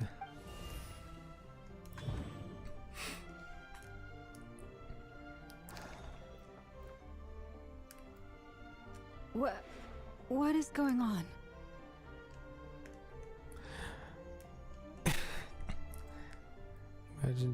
Imagine you were able to summon an orb that introduce yourself to everyone.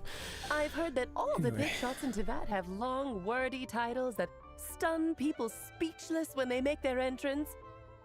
Unfortunately, none of them are affiliated with the Hexenzirkel, and we ourselves keep a very low profile. The notorious name-dropping doesn't quite work for us. Still, I, for one, think I'm really quite amazing. So that didn't stop me from coming up with a title anyway. Alice? It's really you this time? Not a lantern or a Dodoco, but Alice in the flesh? Oh, that's right. So, what do you think? How does it feel to finally meet me? Interesting character design. I mean, I did meet her because I played this thing backwards, but still. Nice hat. You look like... Yeah, you look just like Klee. You look so young. That should piss her off. Oh, you look just like Klee. Oh, that's the first thing you thought. A little surprising, but that actually makes me very happy. Because that means that when Klee grows up, she'll be just as stunningly beautiful as her mother. So she's a friend of yours? Kind of. This is actually the first time we've seen her in person. I see. Madam Mage, that was, quite a powerful entrance. I certainly won't be forgetting it anytime soon. It's okay, Lauma, don't force it. Paimon will do the honors. This is Alice from the Hexenzirkel. She's a friend of ours. And of Arcus, too. I mean, surely she'd have heard of the Hexenzirkel, right? She's helped us a lot in the past. That's right. She's a good person, just kinda... unpredictable. Well, what is the human heart if not unpredictable? Hmm? If we could not do as we please, how would we differ from machines?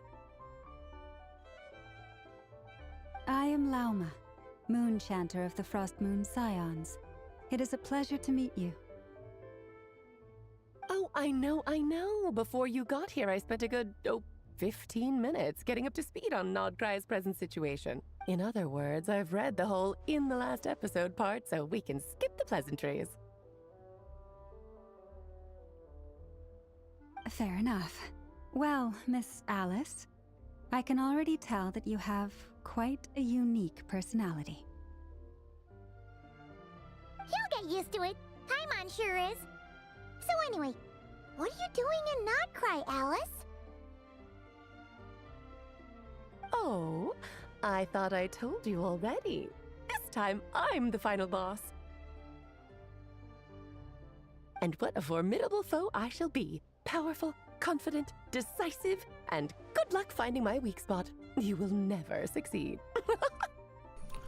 I'm going to send a formal request for Jean to put you in solitary.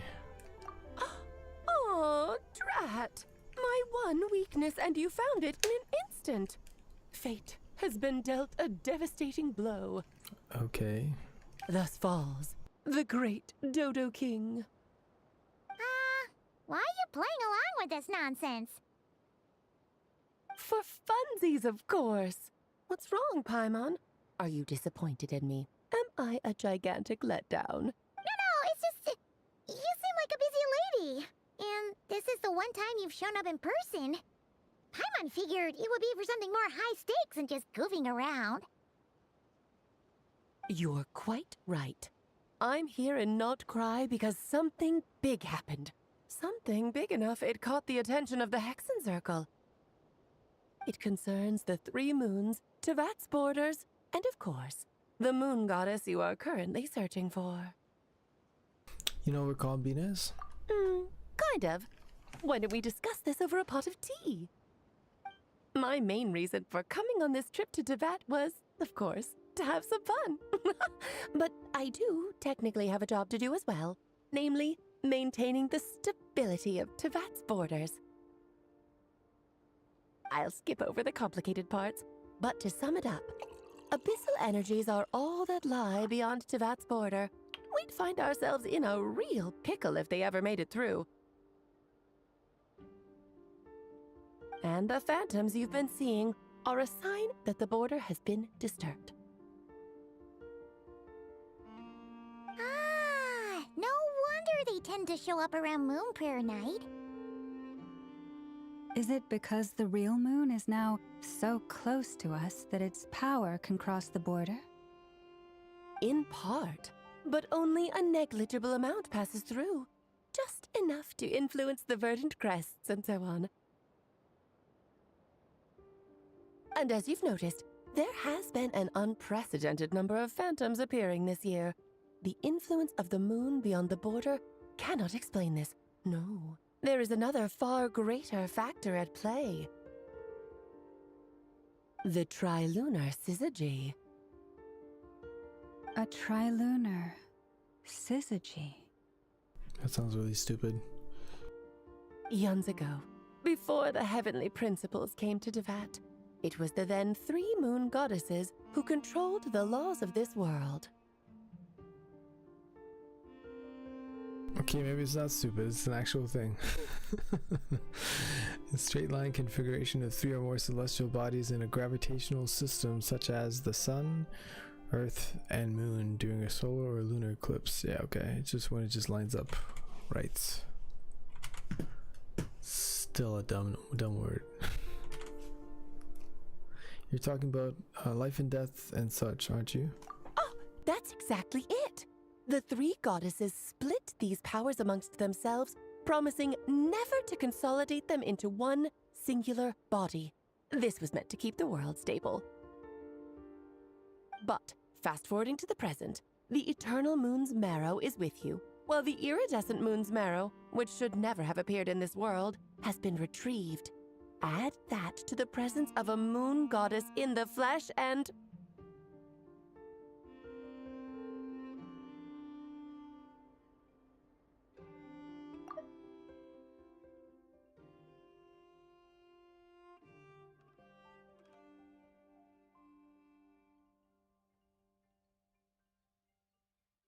But, fast-forwarding to the present, the eternal moon's marrow is with you, Well, the iridescent moon's marrow, which should never have appeared in this world, has been retrieved. Add that to the presence of a moon goddess in the flesh and... Eons ago, before the heavenly principles came to Devat, it was the then 3 moon goddesses who controlled the laws of this world. Okay. So this is before Archons and all that.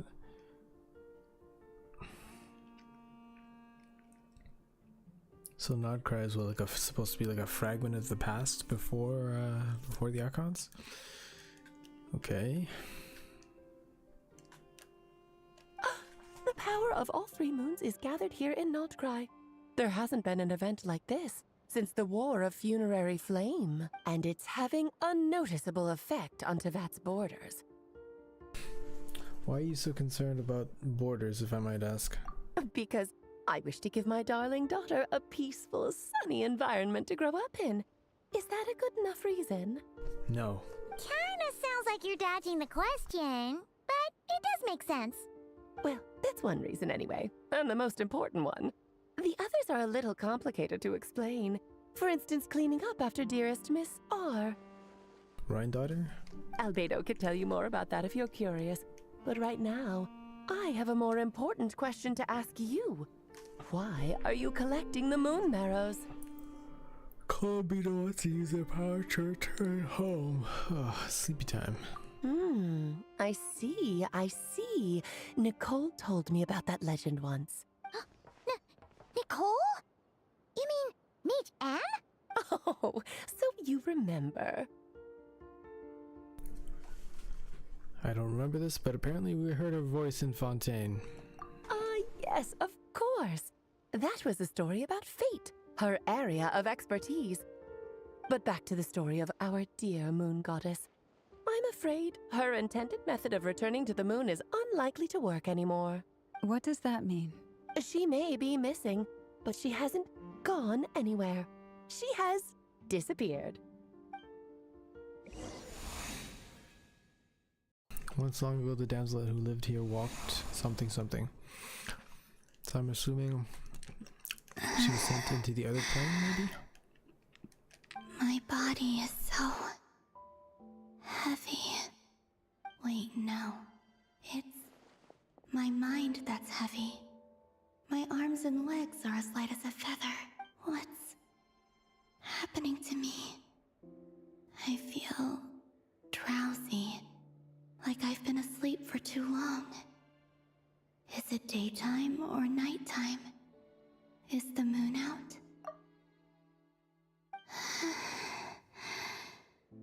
I think I'll go for a walk. I wish these voice actors would actually say, phew. Phew. I think I'll go for a walk. Phew.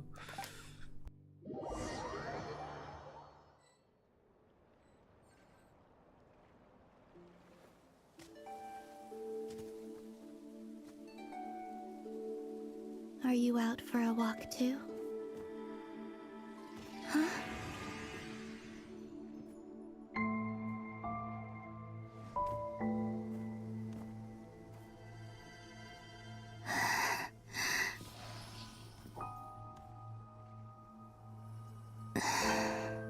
The day has come at last.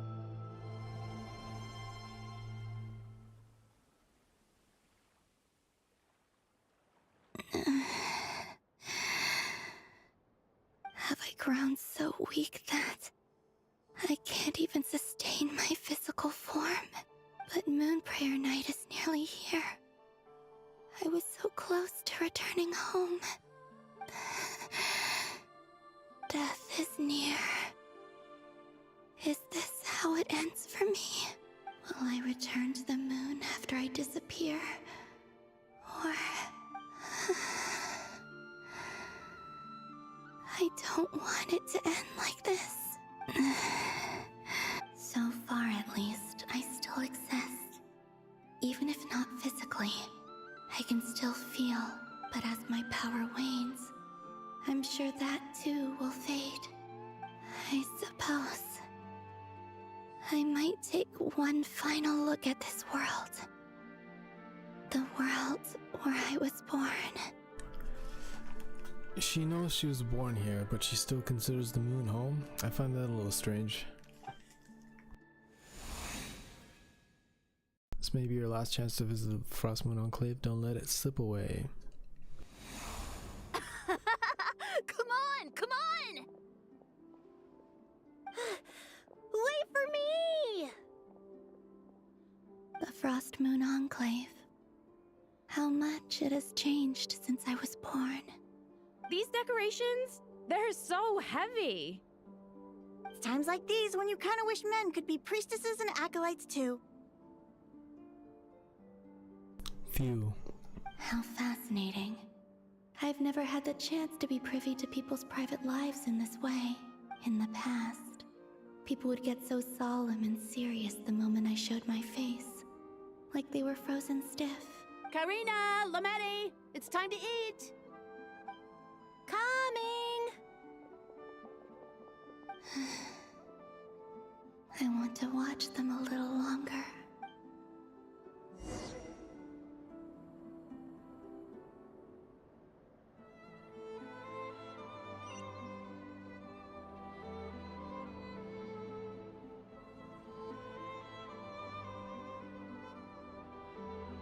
So just fill these balloons with air, right?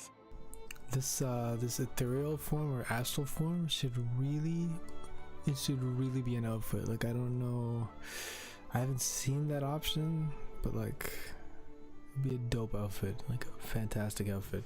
But they're probably gonna do something stupid on someone else, so unfortunate. Yep. Try a couple now to test things out. The rest can wait till Moon Prayer night.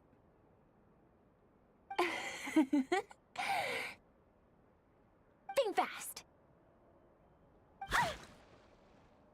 Rita! Teasing an acolyte of the Frost Moon Scions? Surely that's a punishable offense. Take this! Huh? All right, enough horsing around. Lady Lauma gave us a task. We should get back to it. The task is just to check that the balloons don't leak, right? Doesn't matter if we fill them with air or water. Yeah. Okay, you got me there. And you got me there. But still, we can't use all the balloons before the festival even starts. We won't use all of them. And as long as Lady Lauma's trusted acolyte doesn't snitch, this can stay as a little secret between friends. A couple more can't do any harm, right? Oh, she's Lauma's friend's replacement, eh? Interesting. Oh, you menace. Then, think fast!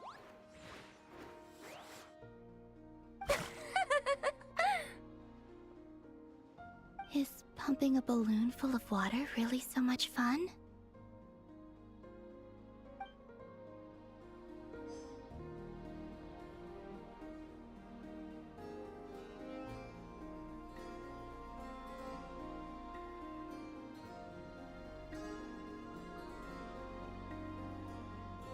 I'm sure you're both tired from playing all day. Come on, eat up.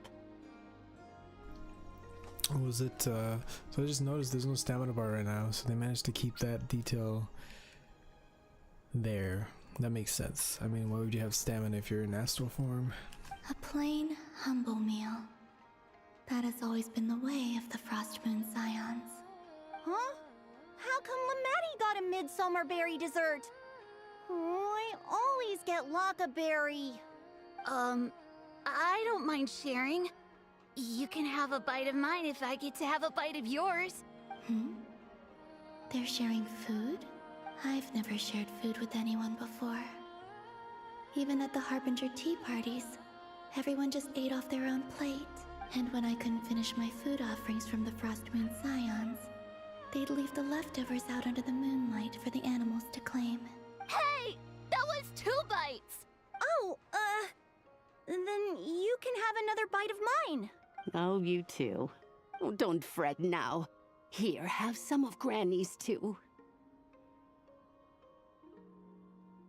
Saraka. Okay. KP and Saraka. Copy. So this is what it means to be family. Kutar.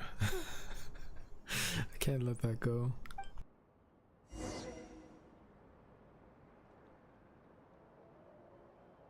Not even trying to pronounce it consistently. I'm seeing so much that I'd never usually get to see. They'd never act like this when I was around. It's nice, being able to just watch people in peace in these final moments. What a rare opportunity. I think I'll go take a look around Nasha Town, too. Maybe the Traveler will be there.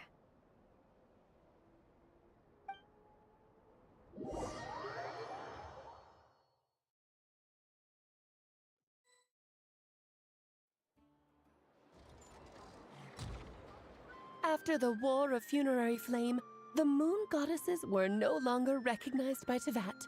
They lost the whole foundation for their existence.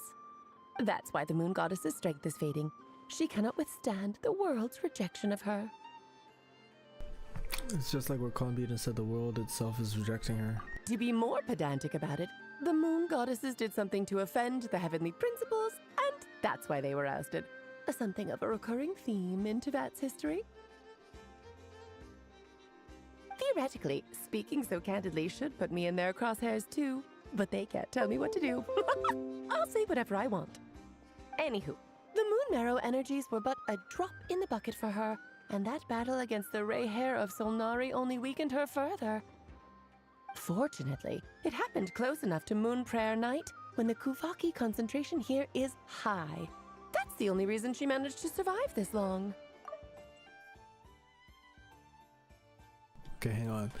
She said, theoretically speaking so candidly should put me in their crosshairs too, but they can't tell me what to do, I'll suffer what I... Okay.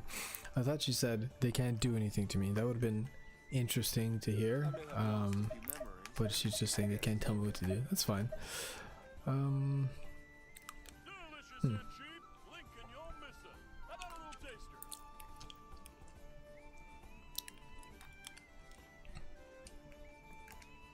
What do you mean, fortunately? You said she disappeared. We're too late. Ugh, what a headache. I thought this was all common knowledge. I guess I have some more explaining to do. Okay, buckle up. It's time for another lecture.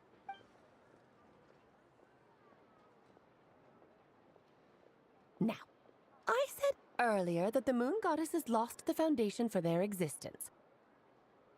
The reason for that has to do with the natural order. Basically, the rationale for their existence in Tevat was lost. The same logic applies to the present Moon Goddess, too. Consider her existence so far. Her comrades in the Fatui called her Damselette. And she was worshipped as Kutar by the Frost Moon Scions.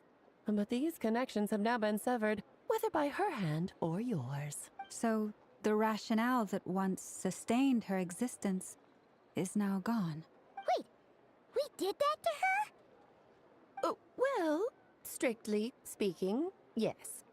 But let's not start pointing fingers, shall we? I'll only end up as the big bad villain, and that's not the kind of final boss I want to be. If you're making light of this, hopefully that means you have a plan.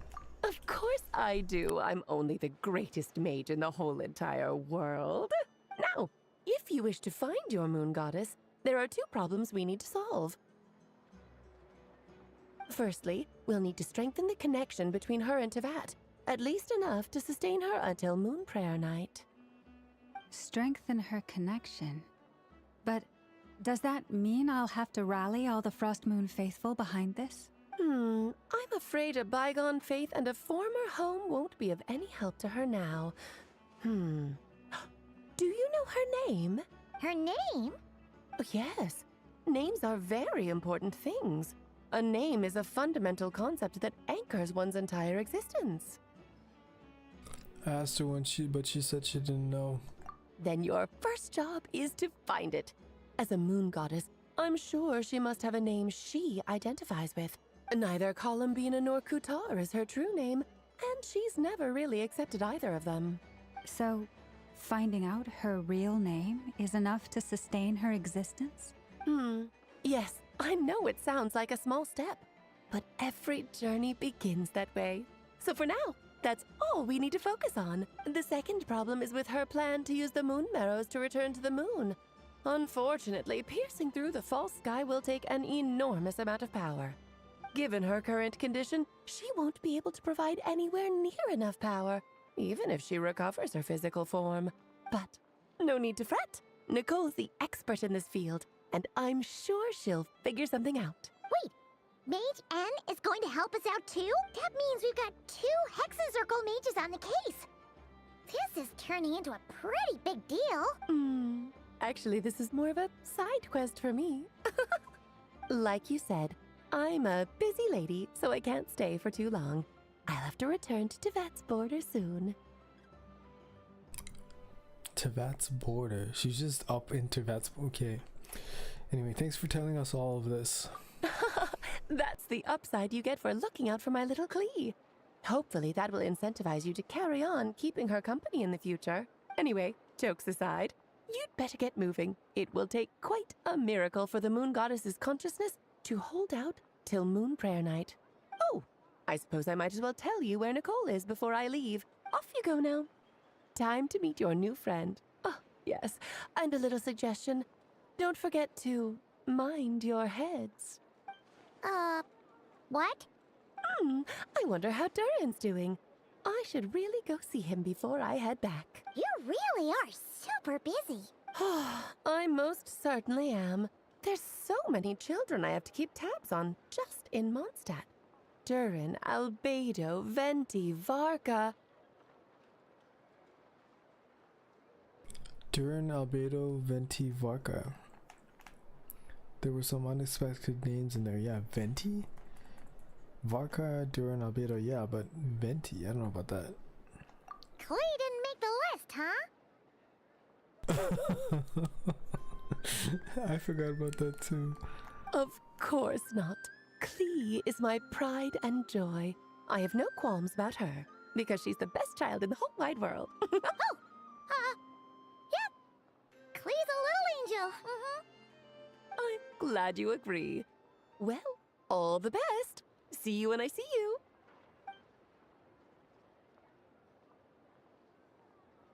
She left in a hurry. Yeah, she didn't pack up her stall. Should we handle it for her? I doubt that's necessary. A mage of her abilities doesn't need our help. I must say, I'm now very curious about her daughter. Klee, wasn't it? What's she like? That's a long story. Come on, we'll fill you in as we go.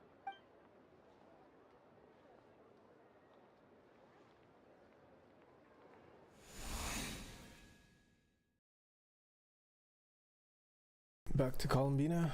Or she who must not be named, apparently? What a lively place. I've never experienced Nasha Town like this before.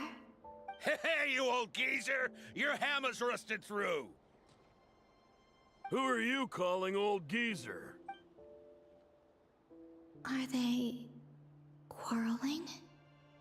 I'm looking right at him! You've really gone downhill since giving your daughter free rein in the workshop. Can you even swing a hammer anymore? It shouldn't take you days just to fix a single chair.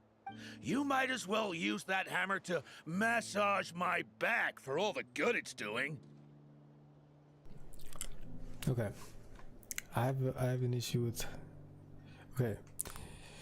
I pronounce it massage, but some people seem to pronounce it massage, like if they're cutting apart the last 3 letters and pronouncing the first 4 first, and then deciding to add the rest to it.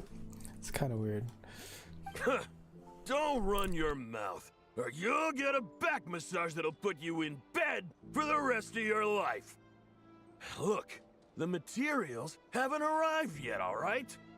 You know how busy it gets in the days before moon prayer night. Though I'm pretty sure the Brits pronounce it massage. I'm not sure, but... English is so annoying. I'll bet you send all the materials to your little princess. Blood's always thicker than water, huh? All right, you've made your point, Uncle Koski. As soon as the materials arrive, fixing your chair will be the #1 priority. And Dad, if you've got time to chat, why don't you lend me a hand, See? Lolka knows what the score is. I guess they're friends. But the way they spoke to each other was so ugly. Then again, it wouldn't be the first time I've seen something like this. Columbina! Sing outside my door in the middle of the night one more time, and I'll unscrew your vocal cords. You hear me? Oh, Centrone. So that was her way of trying to be friends with me. What a pity. I won't get the chance to say any ugly things in reply.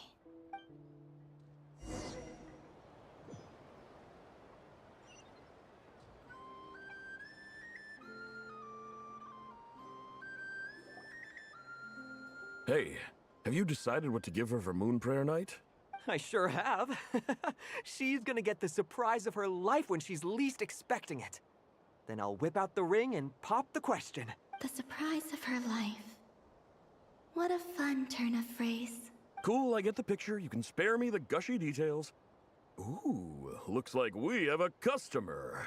Hello there, ma'am. Would you like some Moon Prayer Night candy? Huh? Is he talking to me? Can he see me? Here you go. Oh. Come back anytime. Right. Now, where were we? I don't know why, but I still held out hope.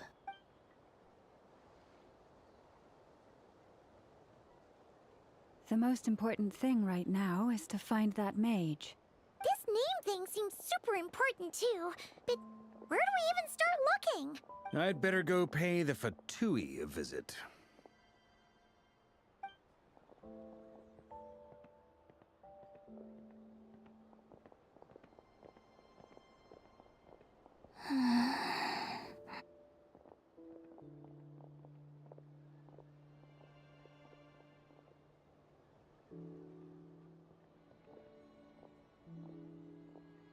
Columbina?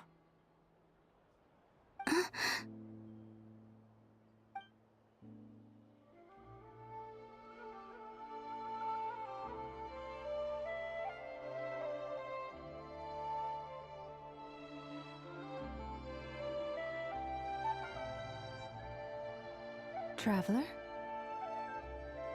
Let's go! This is no time to be spacing out!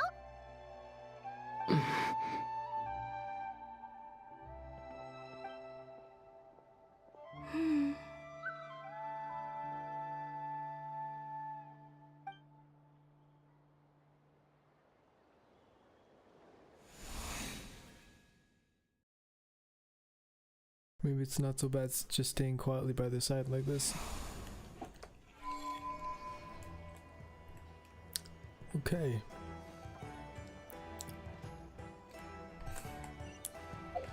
$1,000 meters away. She can follow us all the way back here. Okay. Yeah, it would definitely be easier if she's around us when we're doing whatever we're doing. They mentioned a mage and a name? So, Mr. Varka, are you acquainted with this Nicole? Or should I call her Mage N? Not really. We've never met, though she has come up in conversation. From what I've gathered, Alice kinda took Nicole under her wing. Taught her how to speak in a more ladylike fashion, that kind of thing. Huh. Hard to imagine Alice as an etiquette coach. Yeah. Alice is a larger-than-life personality, I'll give you that. But then again, that's why she's able to draw such an eclectic mix of people into her inner circle. If I remember correctly, being an interesting person is actually one of her main entry requirements. So, if you ever wanted to join the Hexenzirkel, I'm sure you'd both be eligible to apply. Hey! Don't go around making promises on Alice's behalf! I wouldn't dare. Just trying to paint a picture of the Hexen Circle for you. Okay, sure. Anyway, since none of us have ever met Nicole, how are we supposed to find her? We can't just go up to every woman in sight and ask, "Hey, are you Nicole?" Maybe something she's wearing will give it away?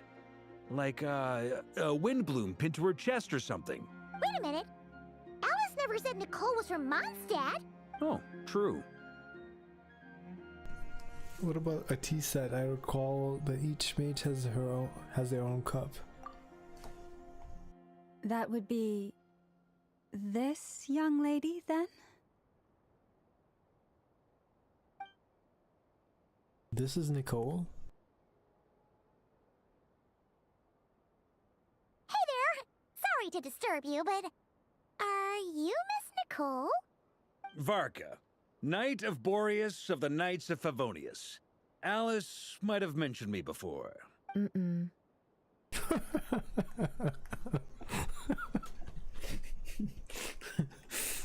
Oh, that's funny. Have we got the wrong person? Sorry. Well, this is awkward. When I shook my head, I meant, no, Alice hasn't mentioned you before. Huh? Where is this voice coming from? My apologies. For certain reasons, I am unable to speak. This is the only way I can communicate with you. It might take some getting used to, but I hope you can understand. Hey, it's fine.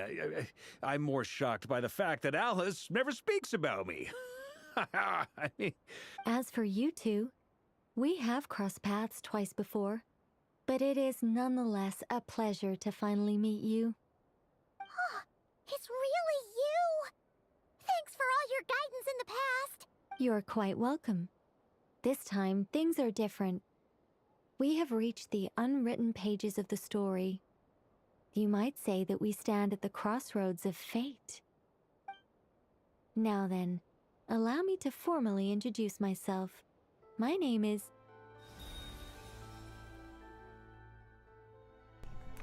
Nicole, the unappreciated master sculptor.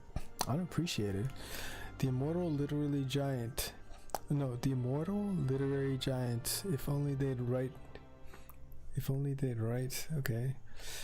And the silent angel, yet also the orator. The instant they utter a word, etc., etc. In summary, to remain silent is to be the observer of the world. Okay. Does she have elf ears too? I think she does. Okay, another elf. Are all the long-lived mages elves? And they never talk about races here. It's just kind of thrown at you randomly, and then you never see communities of races. You just see humans most of the time. Communities of humans. Anyway. No, stop! Alice! I can't believe it!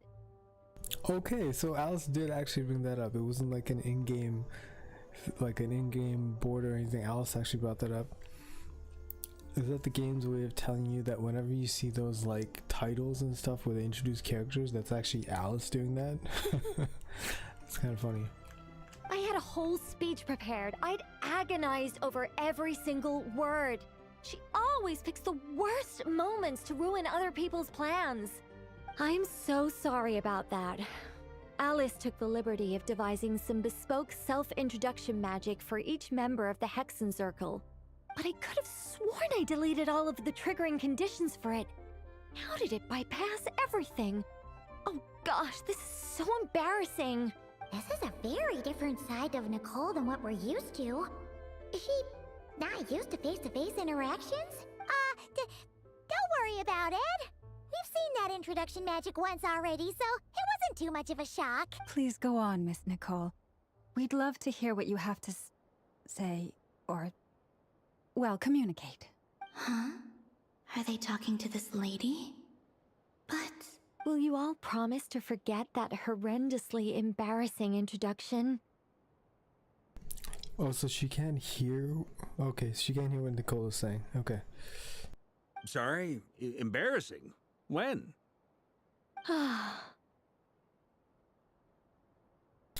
Among the words that just hopped out just now, I saw Angel? Yes. My name is Nicole, and I am one of a very few angels who have retained both their preferred form and their power. Hang on. So she would be in the same tier as the Lord of the Night from Natlan, I think. That's what Nicole is, if she's an angel. The Traveler and Paimon should be no strangers to this concept. There is another of our kind in Natlan. Yep. They call her the Lord of the Night. Alright! Paimon remembers her! But we've never seen her in person. Yes. Well, I have retained more of my power than she. It's because I don't have a long-term duty to fulfill. To be more specific, no. We'll be here all day if I get into the specifics. Moving on. If I'm not mistaken, you are here because you wish to learn how one might reach the moon beyond the sky. That's right. Is that something you can give us any guidance on? Yes, I do know a way. It began with the Hyperboreans, who lived after the War of Funerary Flame. Blank looks. Maybe I should start with the background of the war. Where did Colbina just go? Or maybe not. It shouldn't be an issue. I'll fill in the gaps for you when we have more time. Anyway, after that war ended, the three moons retreated to beyond the false sky. The Hyperboreans were humans I once aided. They accepted the civilization and creations bestowed upon them by the angels. But despite accepting many blessings of the angels, many among them still held on to their faith in the moons. They were reluctant to accept the new order, even after the War of Funerary Flame. They sought to contact the moon goddesses beyond the sky and receive their guidance. Is she So it looks like she's playing with the animals. But all three had passed away by that point. This mage has a unique method of communicating. Is she talking about the moons? Yes, but they did not know. And so, still they prayed for the moon goddess's mercy. After building titanic structures that consumed vast amounts of Kuvaki, at last they glimpsed the moons and heard their voices.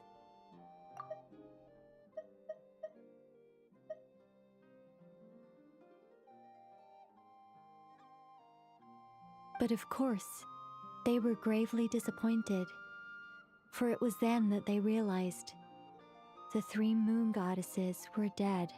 Oh, that's such a sad story. It is. Humanity was in a very sorry state at that time. The angels who had once aided them were gone, and the War of Funerary Flames had left them homeless and destitute. Just a second, I gotta ask. How relevant is all this history to the task at hand? Well, I mean, it's... Okay, it seems we've drifted into irrelevant narrative waters. It's been a while since I've had the chance to speak inside someone's head. As soon as I got started, I lost control, and the words just flowed out like a waterfall. Gotta thank Vodka. What I'm trying to say is... Right, yes, that's it. The relevant part is the ritual created by the Hyperboreans. The fact that they bypassed the false sky and saw the true moons implies that they successfully built a connection between Tevat and the outside world. Which means, with enough Kuvaki and a sufficiently stable connection, it should be feasible to send one person over the border. Okay, so they built some kind of portal? Oh, yes. A portal. Yes. Is something wrong? You sound disappointed. I just didn't expect you to summarize it so well. It turns out I could have said all that in one word, if only I'd managed to think of it.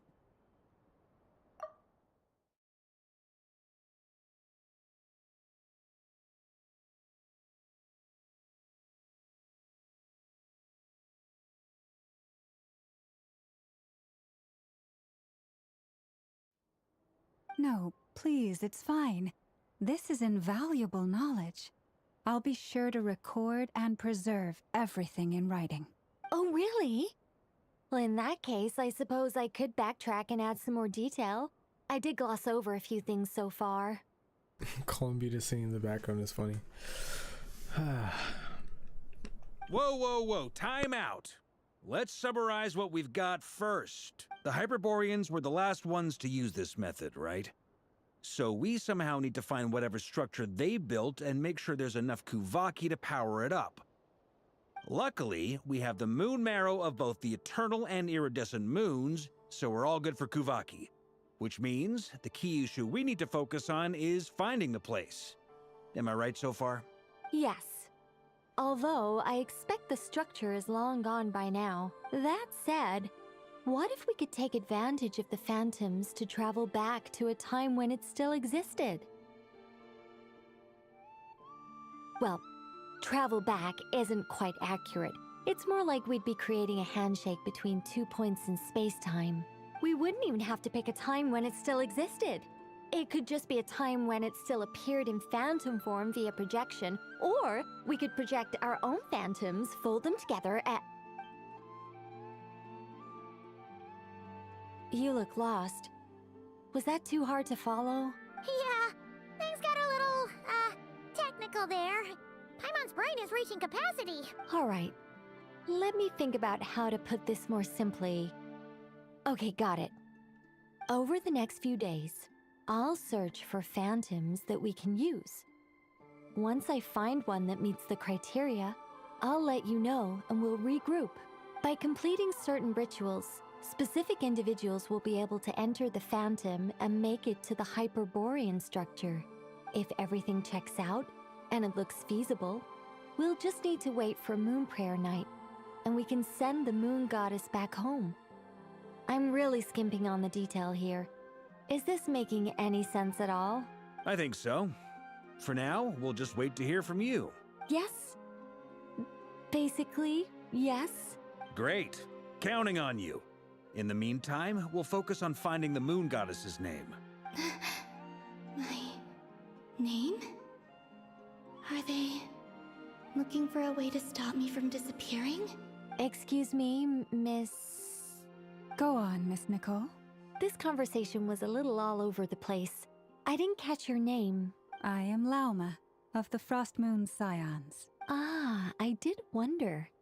I noticed that you listened very intently when I spoke about Hyperborea and the moon's history. If you'd be interested, I'd love to visit you this evening and go through it again in greater detail. Also, if you were serious about making a record, it would be too risky to simply write down the raw details as is. I would suggest some tweaks. Maybe rewrite the stories as fairy tales or fables, perhaps even prayers. Anyway, we can cross that bridge when we come to it. So, see you later then?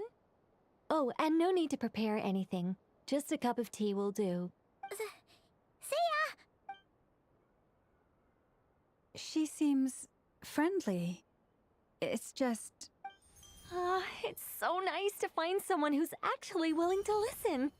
I've been dying for a chance to finally go through all this systematically from start to finish. Any longer and I'd probably start forgetting it. Now Paimon gets why Alice told us to mind our heads. Ha ha ha ha! What did I tell you? A lot of quirky people in Alice's orbit. Now then, the next order of business is... where do we start looking for the Moon Goddess's name? Maybe the rest of what Nicole has to say might give us some clues. Once I've heard her out, I'll summarize the salient points and share them with you all.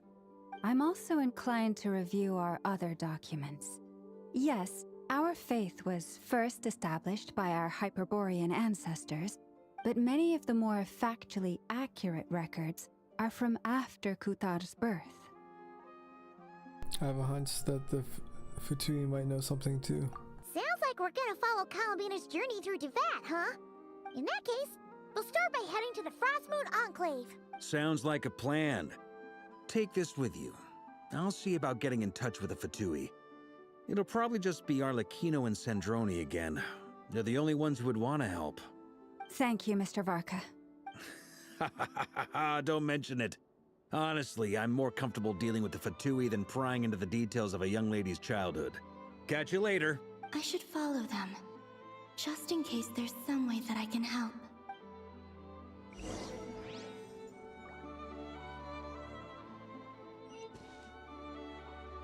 Okay, let's just grab this baby up here.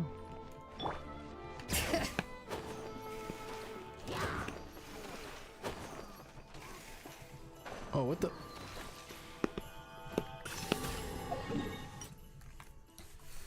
Ignore the chewing. Loud chewing. Okay. We are in this kind of... About that, there's also a remarkable chest here.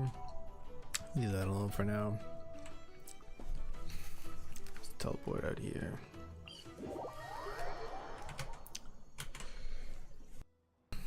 Just gonna look at the guide again to see how far along we are.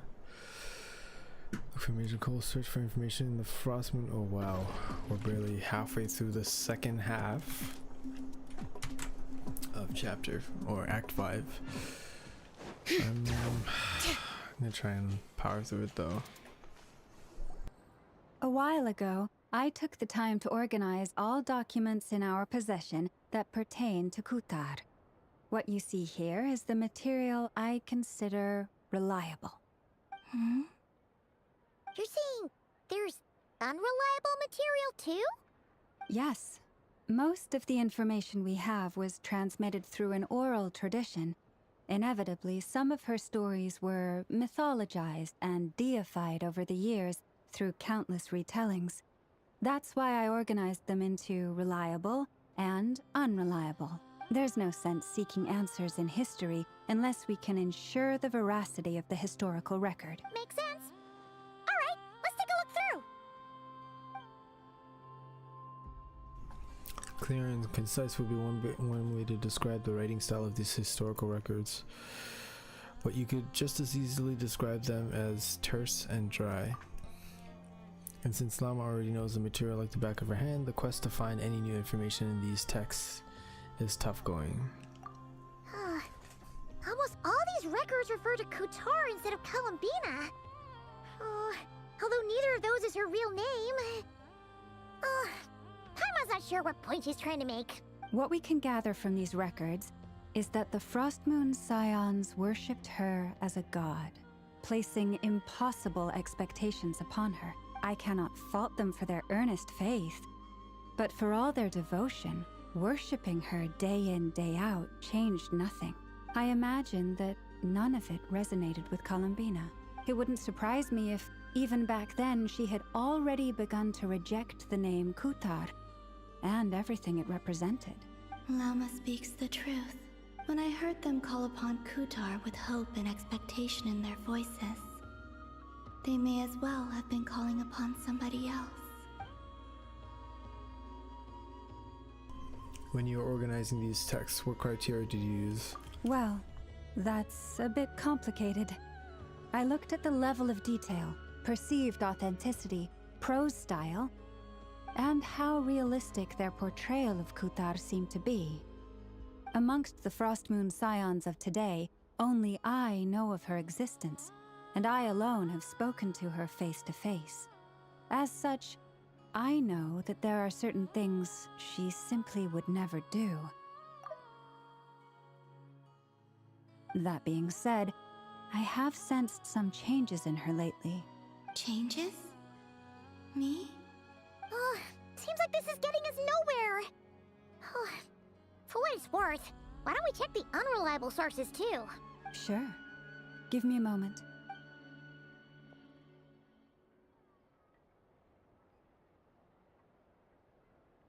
Exerting but a fraction of her divine might, Kutar sheared a great mass from the snow-capped mountain and cast it into the sea, upon whose surface shone the mirror image of the moon.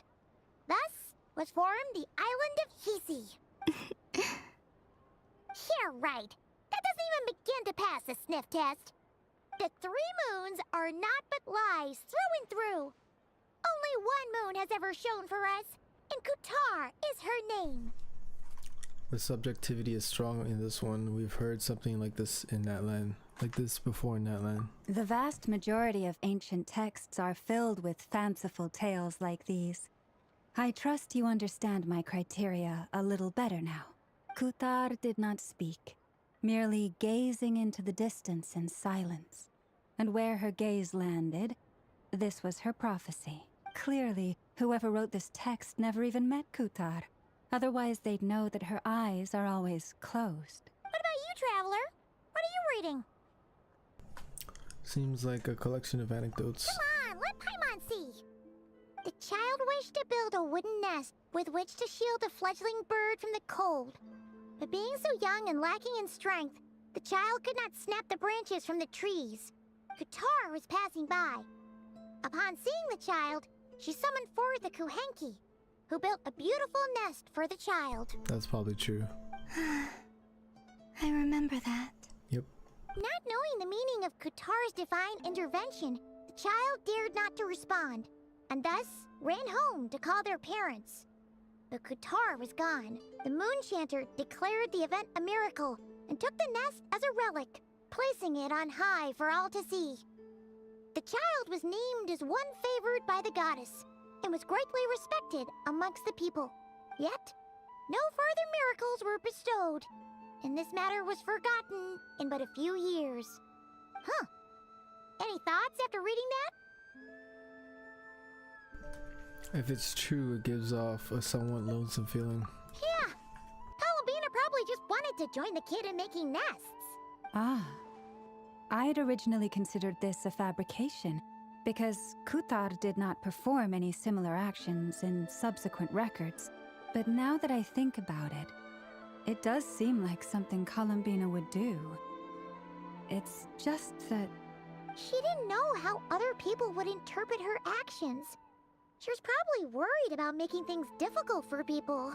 And so, she gradually stopped joining in. Yes. Oh, that's so sad.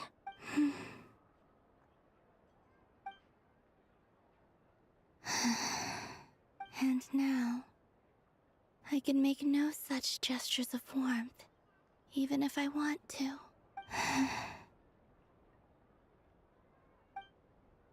Still no name. That's a bit of a shame. But we did learn some interesting stories. That's gotta count for something. Barca said he was gonna set up a meeting with Arlecchino and Sandrone, right? Let's go back to Nasha Town and see how he's doing.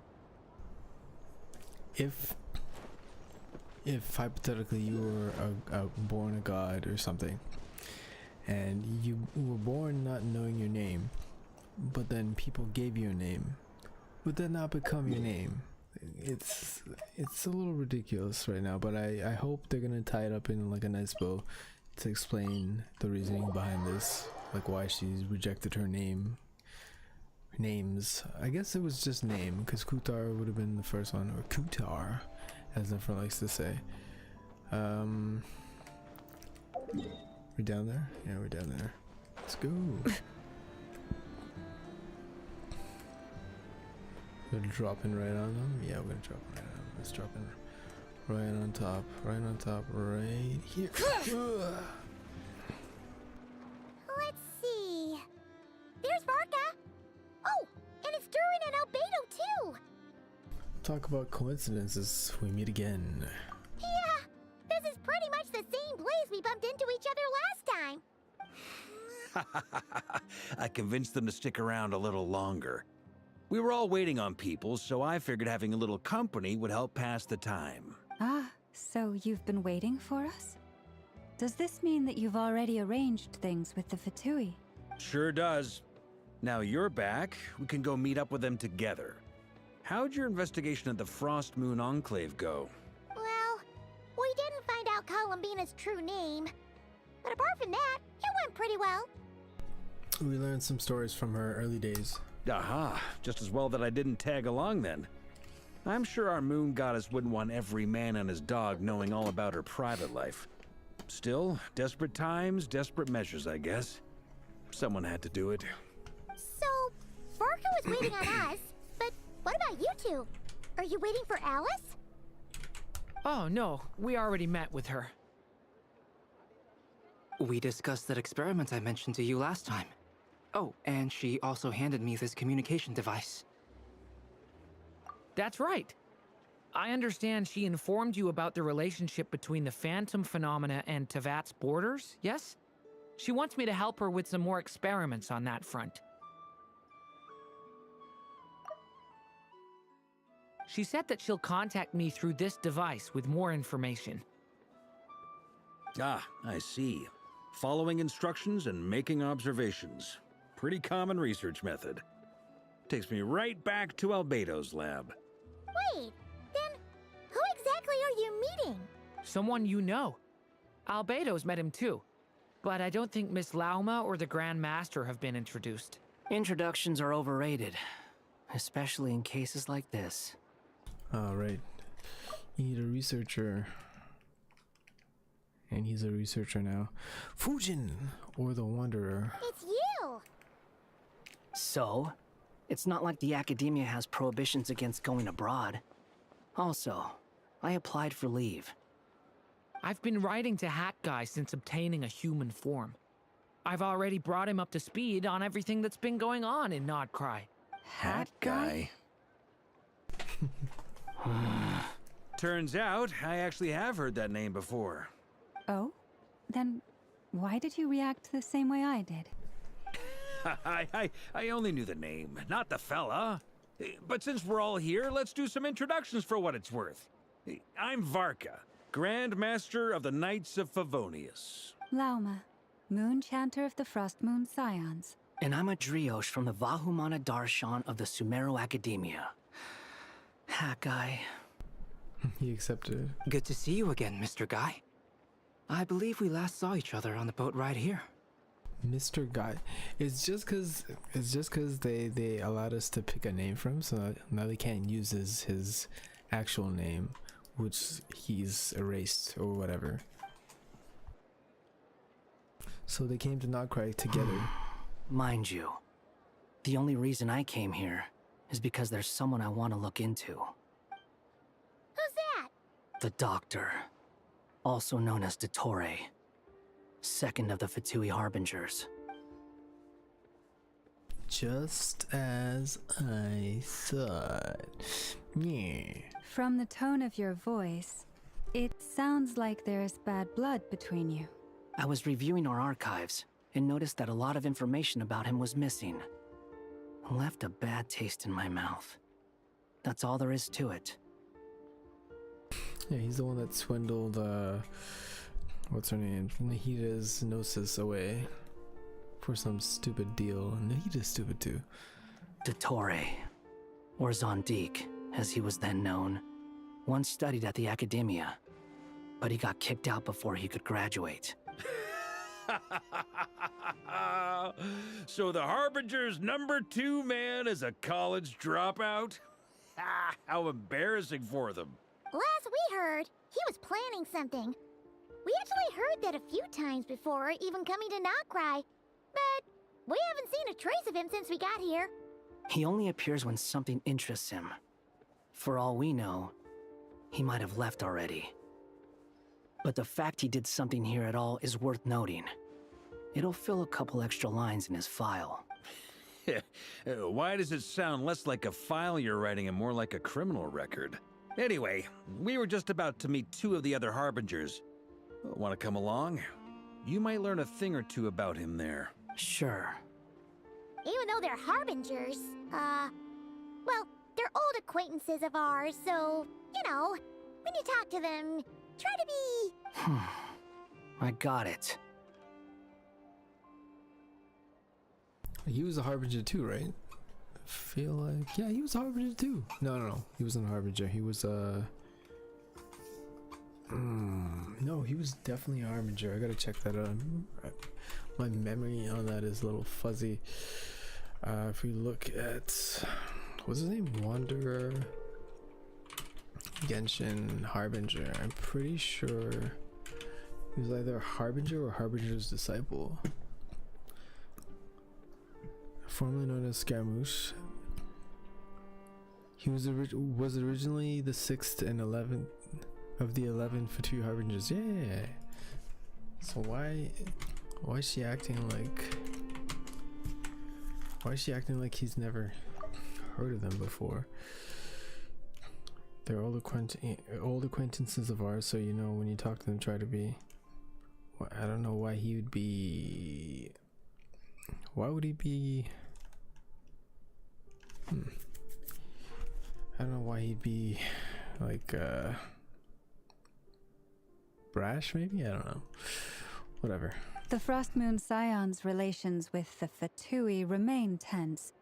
Forgive me if I do not attend. In that case, we'll continue assisting Miss Alice with her experiments. Good stuff. Everyone's having a fruitful time. All right, we better get going. I'll lead the way.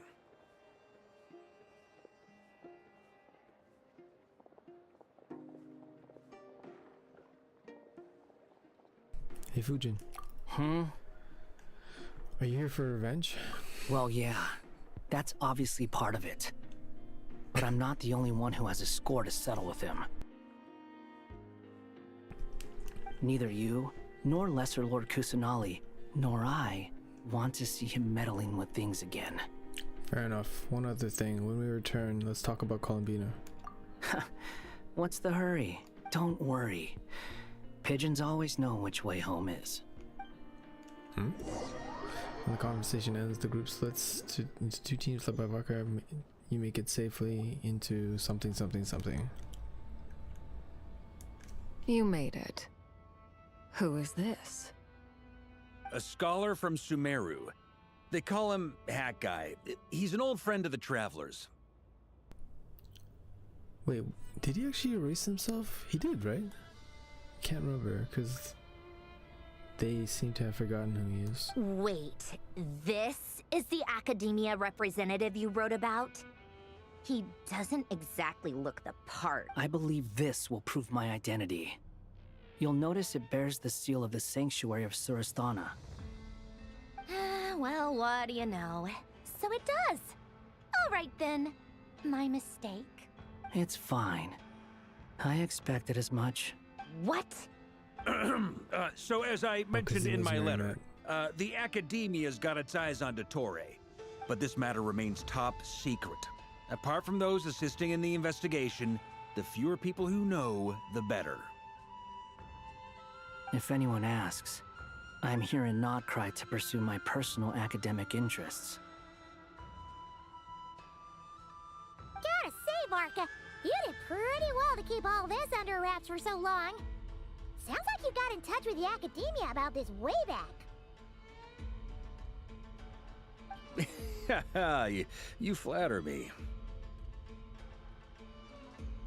You're all harbingers. What reason do you have to disclose information about Dottore? Where do I even start? Remember that time we fought Rerir at Star Sand Shoal? He sure let me have it then, didn't he? I'll bet Dottore had that all sketched out, with me as his convenient little pawn. Okay, so I just double checked again. Yes, the Wanderer, formerly known as Scaramouche the Balladeer, successfully erased his past identities from Irminsul, causing the world to forget his existence as a Fatui Harbinger and his actions in Inazuma. Including the Tatarasuna incident. However, he did not cease to exist. Rather, his history was rewritten and he was replaced by a new persona, the Wanderer. Okay. So yeah, he did. So he still remembers, I think. He still remembers who he used to be. So because of that, he knows them, but they don't know him. Makes sense.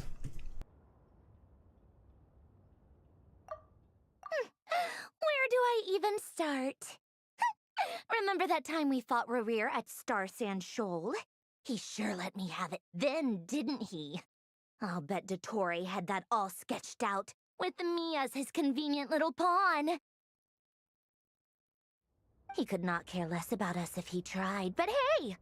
The feeling's mutual. Does Dottore really strike you as the sort who values his relationships with his colleagues? Fair point. Definitely not. Which is why I always keep my guard up whenever he starts making suspicious moves. To that extent, our motivations align. On top of which, I consider you trustworthy people. Now, back on topic. In the wake of the Reikir of Solnari episode, Sandrone and I grew suspicious about Dottore's complete inaction during the entire affair. So we tried to find out what he'd been up to, but unfortunately to no avail. He never lets anyone in on his plans. The more he cares about something, the more secretive he gets. Indeed. Perhaps he believes that by keeping a low profile, he can avoid trouble. But that trick isn't going to work on his colleagues. Yeah, I mean, he's been researching the ancient moon's remnants. And he's been trying to get his paws on the moon marrows. Only an idiot would believe he doesn't have something more planned. With this in mind, I returned to Snezhnaya and relayed my thoughts to Her Majesty the Tsaritsa, entreating her to have him recalled. That's pretty direct. Did the Tsaritsa agree? Yes. I made it abundantly clear that the Fatui's business in Nodcry is almost concluded, and we do not need 3 harbingers in this territory. Her Majesty concurred. Accordingly, Dottore has returned at her orders.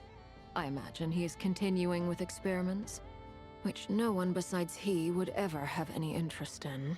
Common sense might mean nothing to him, but he's not stupid. He knows that no good can come from opposing the Tsaritsa. Smarts alone won't get him all the way.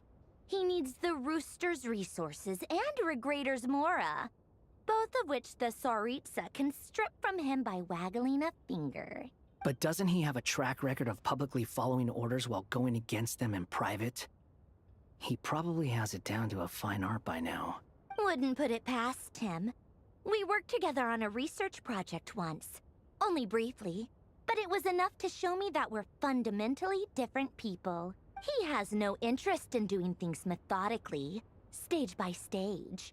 His thoughts jump all over the place, and the moment his curiosity is satisfied, or he gets the results he wants, he disappears.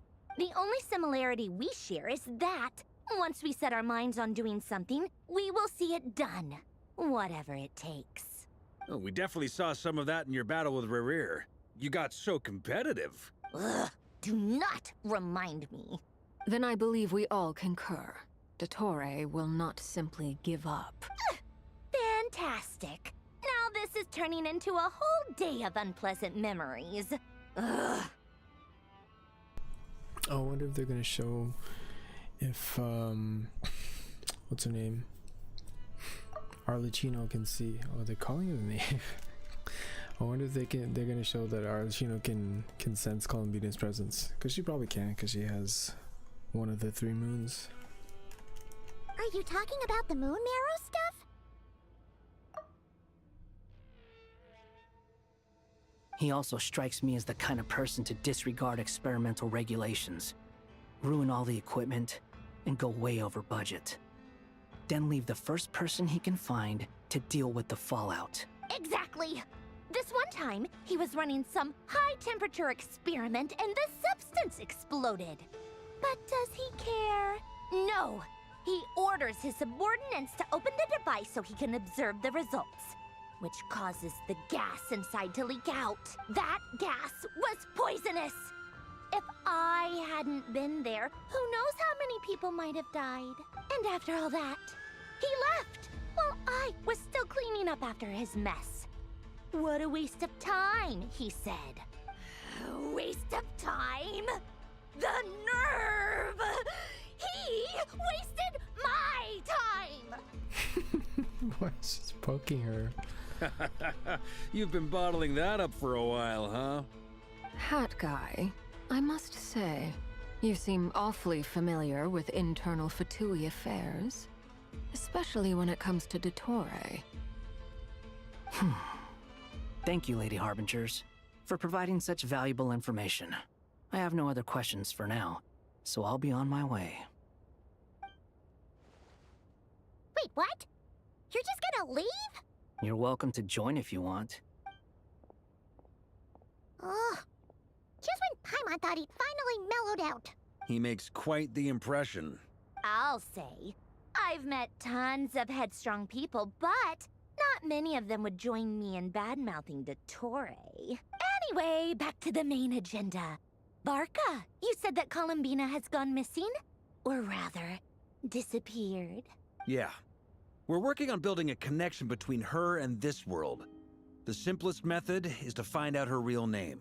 I've actually asked her that question before, but she said she didn't know. Considering our relationship, I doubt she was lying to me. She could have just given you a pseudonym. What did she do while she was with the Fatui?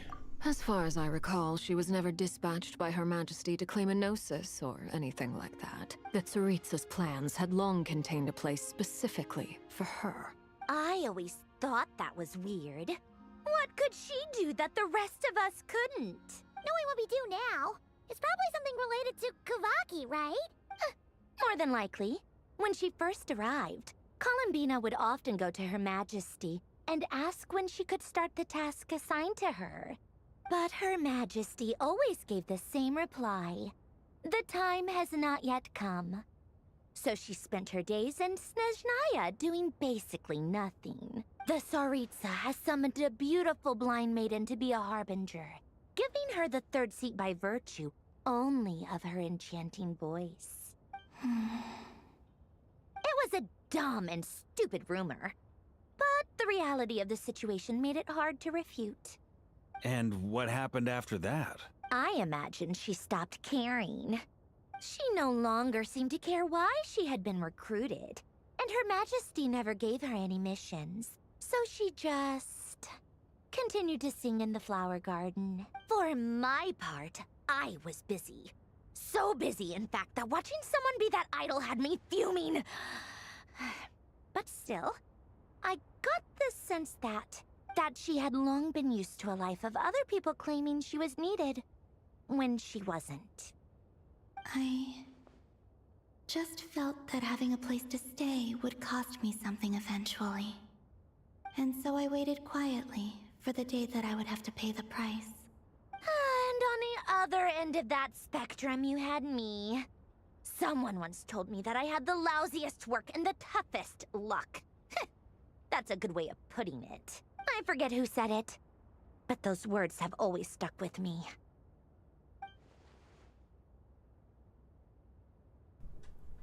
Sounds like something Fujin would say. No wonder.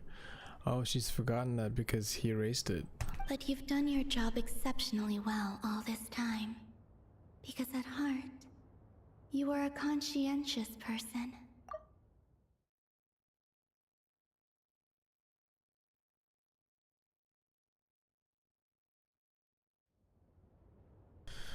Thanks for telling us all this. What is it? Something come to mind? It's nothing, I'm just even more eager to learn her name now. I want to shout it out from the rooftops. That's okay, that's a little cheesy. That makes sense. Nothing screams "you are needed" like your name shouted from across the town. Well, good luck with it. But if you ask me, Columbina is still the most shoutable name. I'm just so used to it now. After all the arguments we've had, I can't be bothered trying to remember another name for her. Nor I. Sandrone. Harlequino. Chat further about interesting moments from Columbina's past. Huh! It's a Sealy! Does that mean Nicole has news for us? Ladies, I thank you for your hospitality. If the chance ever comes up, I definitely owe you both a drink sometime. I'm sure it will. You can make your own way out. Heck, you've been here enough times, you probably know your way around better than I do. Take care, everyone. We'll be in touch if the situation changes. Okay! Time to do what adventurers do best. Follow that Sealy!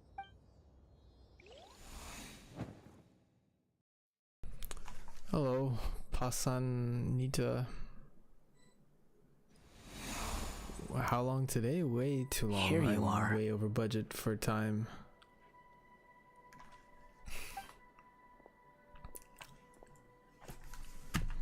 But if you're talking about... that guy. How come you're back so soon? Did things go all right with the Fatui? Fine. Dotori's been summoned home by the Tsaritsa. Couldn't get much more than that. How about you? Any progress with the investigation? Unfortunately not. We've tried everything. Different phantoms, different locations, different points in history. But the results are the same each time. Abyssal monsters roaming the land. People crying out in despair, with no hope of being rescued.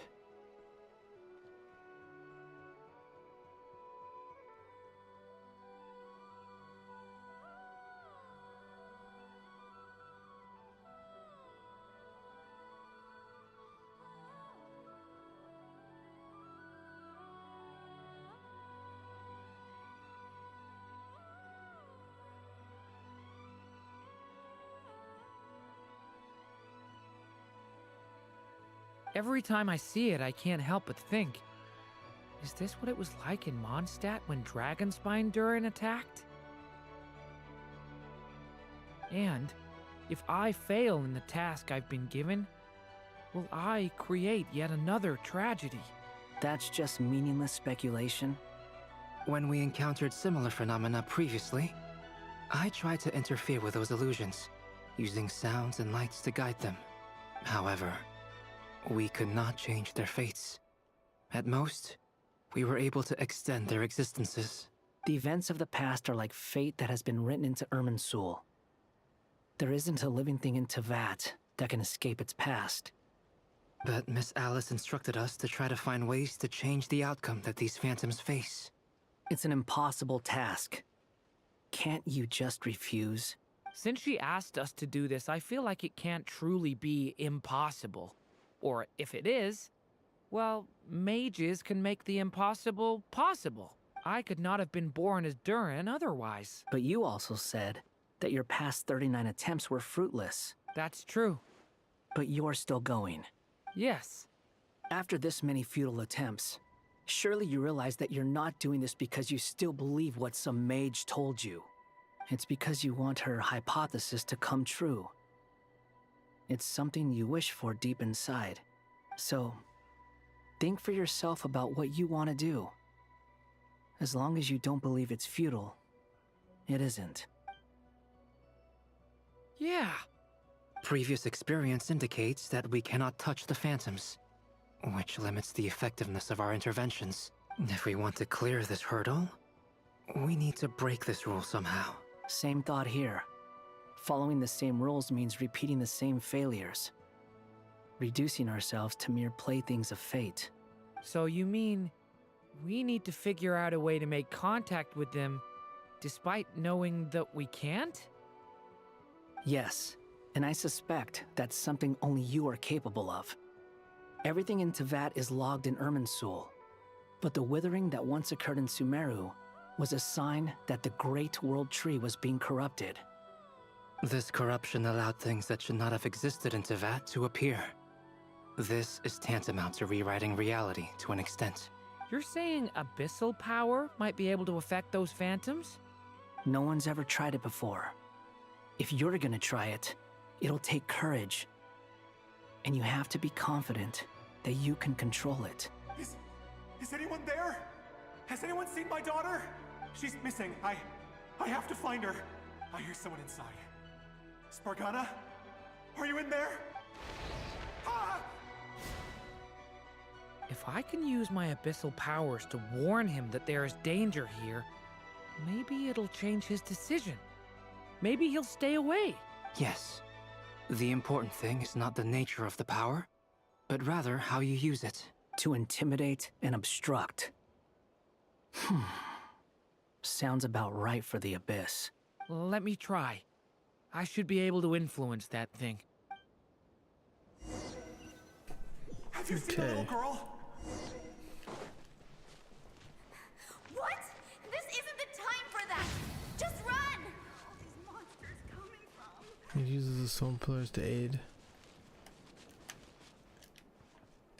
I hear someone inside. Spargana? Are you in there? Jordan can use the power of the abyss to affect. Played games in the past, but not nowadays. Oh, okay, so you just watch on Twitch then? Jordan can use the power of the abyss to affect the world in which the phantom is located. For example, using it on a stone pillar will create a barrier with the intimidate and obstruct attributes. Okay, which in turn will affect the choices and actions of the human phantom. Alright. What is this? Looks dangerous. I should get out of here. Is it my favorite? No, definitely not. I have a lot of issues with this game. Most of the time... He really left! Ha! We did it! Most of the time when I'm playing it, I'm usually complaining about it. Don't celebrate too soon. Follow him. See what he does next.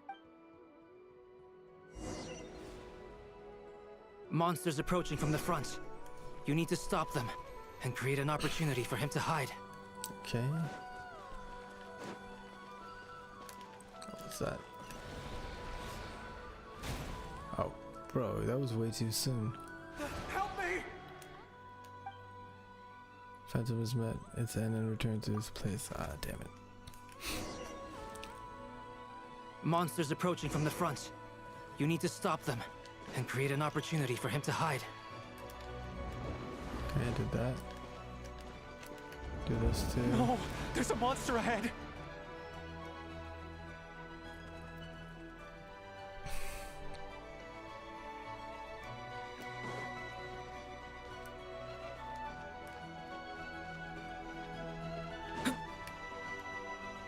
What's this guy doing? Oh yeah, busy streams. I mean, busy schedule. Yeah, for sure.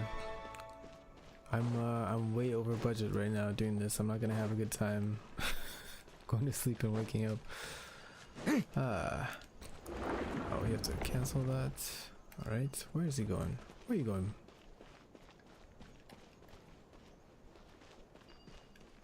Wait, is that the barrier I saw earlier? Okay. Why is it appearing now? It's as if someone's controlling it.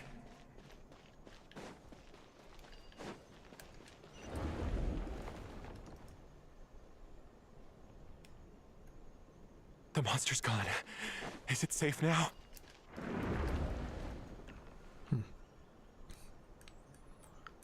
Well, this game is pretty. Yeah, it is pretty fun. There's a lot of story mostly. How odd. Anyway, I guess I'll keep going. Quickly, let's keep up. Oh, this chapter Wait, is there was fun? someone else here? Don't go any further. We've got anti-monster traps laid out everywhere. Where is he trying to go? But my daughter must just be up ahead. I have to go. No, This you way's don't, bro. blocked. Slow down. What is this? Duran's abyssal power can also affect the phantom explosive barrels, causing explosions that can clear obstacles and deal damage to monsters. However, these explosions can also cause damage to human phantoms, so use with caution. Yeah, this story is okay. We might be able to use the explosives over there, but we need to take care not to hurt him. Yeah, so he's gotta move somewhere else. Is that gonna block the explosion? I'll use the barrier to keep him at a safe distance. Yeah, maybe that.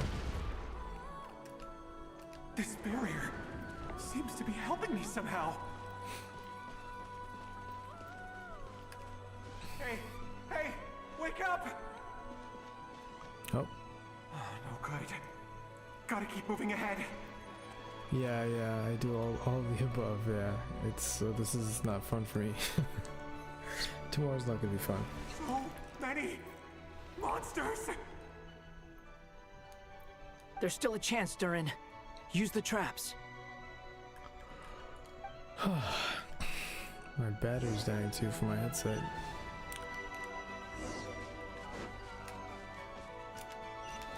Oh. Wow, that was super delayed. Yeah, he's just gonna get killed. Help me! Let's try it again.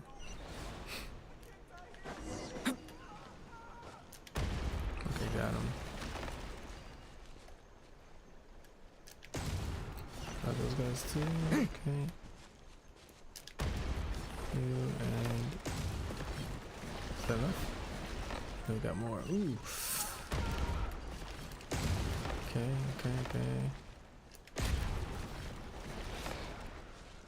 Let that be enough. I'm tired of doing this weird mechanic. This is a new development. I've never seen this happen before. We might just be able to save this person. Can we try charging one headphone at a time?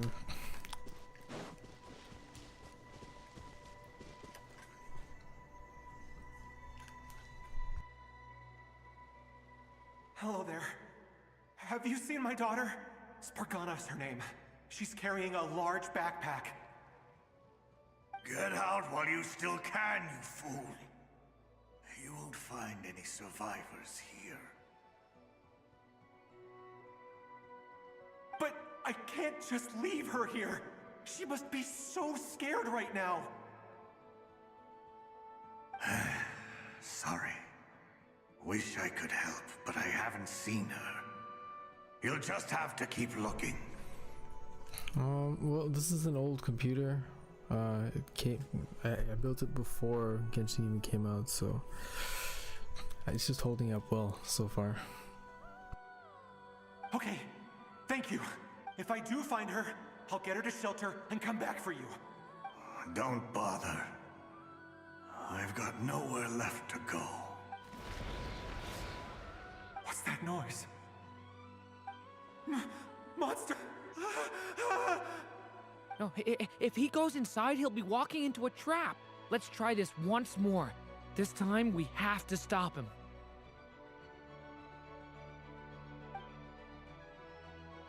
The rescue has reached a dead end. All that can be done is to wait for another chance. I have, like, a very long time ago. I don't play Pokemon anymore. It's not really... Why? How will I know where Spargana's gone like this? What? Was I not supposed to do that? You know what? I'll trust this strange barrier. Okay. It's gotten me this far after all. What is this? What? Hey! Spargana, are you there? Yeah, no, I've been playing Pokemon for a very long time. It just got too tedious after a while.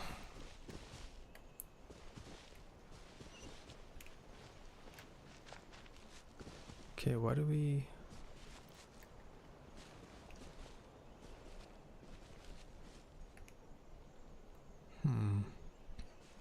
Oh, it's your favorite game. Which one?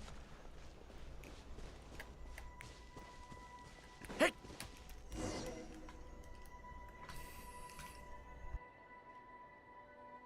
Huh? That looks like one of my daughter's books. Thank you. Thank you. Yes, it's one of hers for sure. That's her name on it right there. She left her backpack here. No, I've never heard of that one. Durin, just like last time. Use the explosives.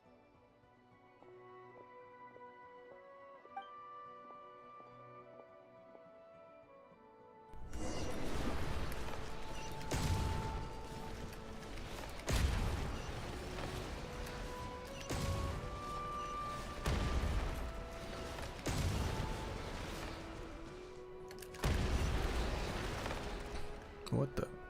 Okay. It won't work. There's not enough left. If he makes it in, he'll die. But then, this clue could be the key to him finding his daughter. It might not be the only one. Better he misses that clue than loses his life.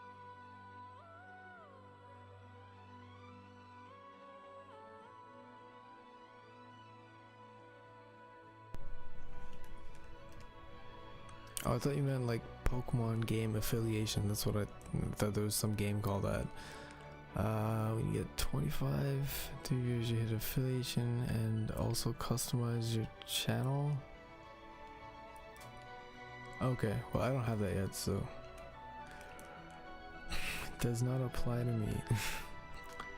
He might not be the only one, but he misses that clue Better he misses that clue than loses his life. I guess so.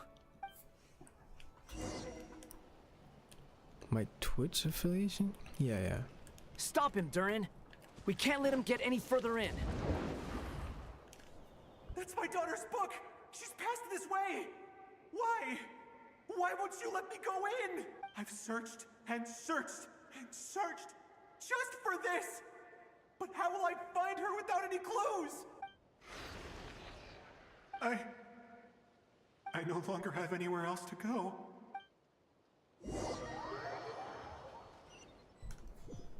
Just trapped him outside with the monsters? I'm sorry. I'm so sorry. Oh, he ended up dying? He refuses to go anywhere else. Whether he opens this door or not, all that awaits him now is death. We couldn't change his fate. Albedo?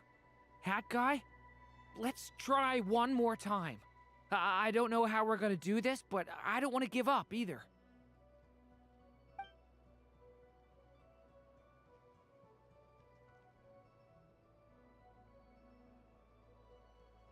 Why am I here?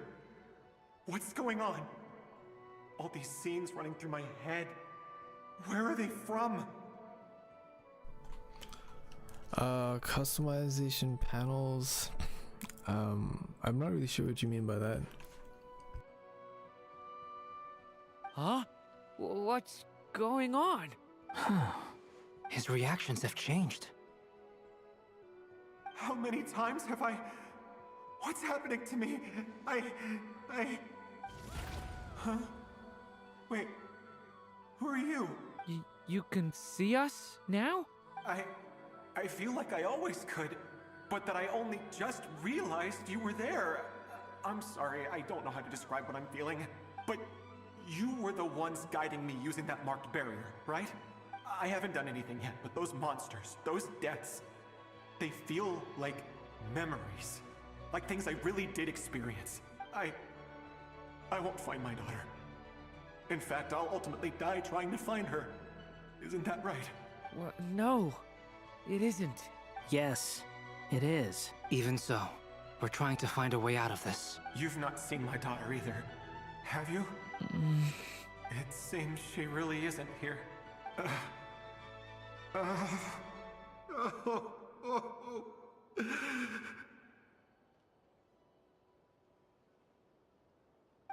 I'm sorry we couldn't help you.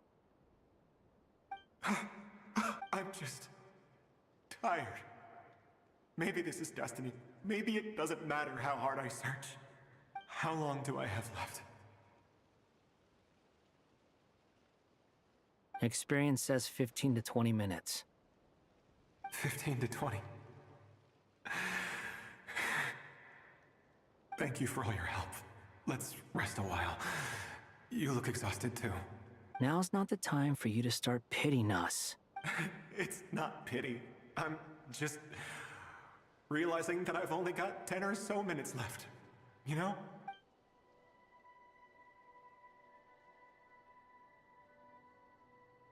You say you're from Mondstadt, yes? A place with windmills, where people enjoy limitless freedom? Customization like logo, banner, overlay, emotes, and many more. They're all used. Okay. You should only use basic stuff like logo. Yeah, I mean, I do have a logo. I just don't put it on the screen that's streaming. This one character look more good like this. Or good this blue one? What? What are you talking about? Which character? And you're from Sumeru, where they've built an academy into a giant tree? Yes. It seems you've never heard of either place. Those names are unknown to me, I'm afraid. Yes. Have you heard of Hyperborea? I have, but I heard that it was destroyed in the distant past. I see. That was where my ancestors once lived. What about Delphi Pytho? Was it later rebuilt? This ghost guy? I've never heard that name. Then what about Sal Vindaknir? Oh, he's mentioning a bunch of old names. Okay, I see that was where my ancestors once lived. What about Delphi Pytho? Was it later rebuilt? Okay, Hyperborea.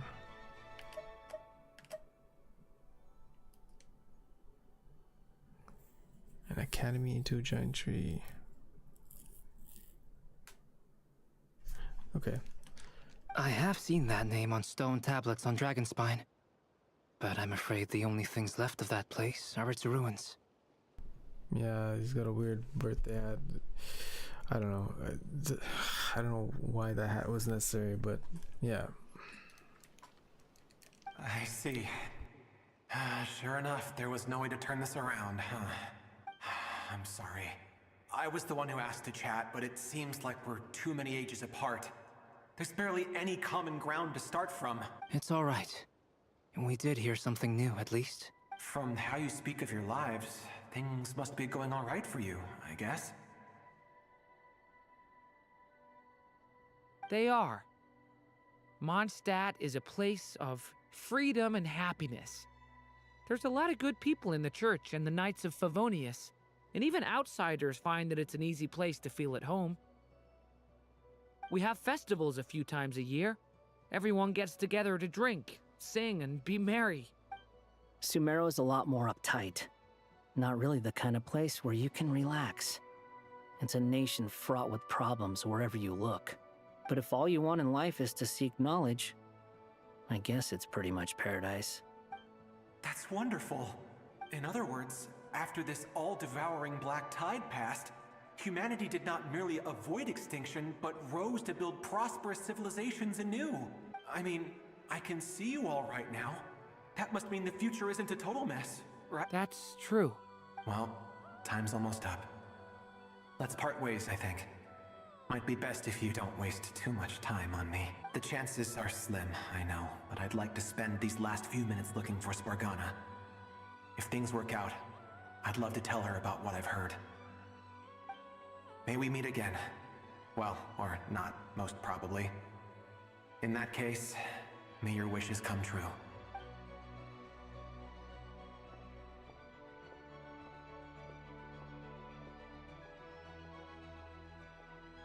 He's gone. In a few minutes, he will meet the end that was his to begin with. The ending of this tale did not change, but I believe that we've just made the most progress we have yet. May your wishes come true. If only it were so simple.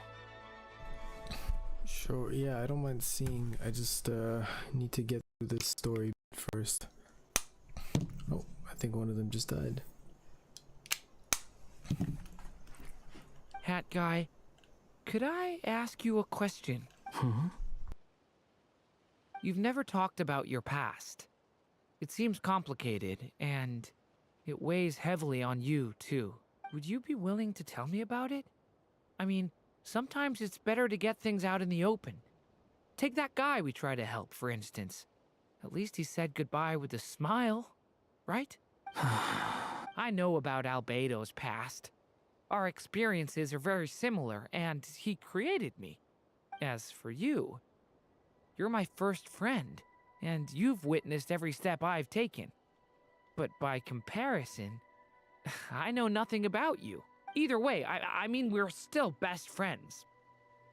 But if I knew more about you, I might understand your thoughts a bit better. I've told you about myself. I'm a student at the Academia. And what did you do before that? Prepared for the entrance exam? I was not gonna tell him. All right. If you really don't want to talk about it, I won't press you any further.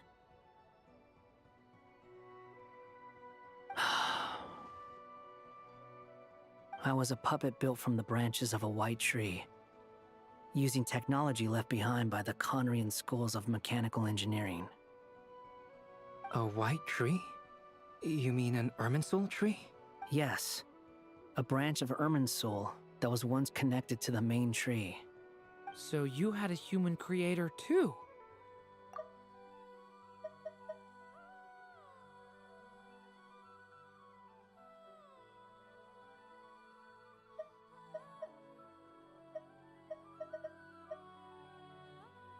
Yeah.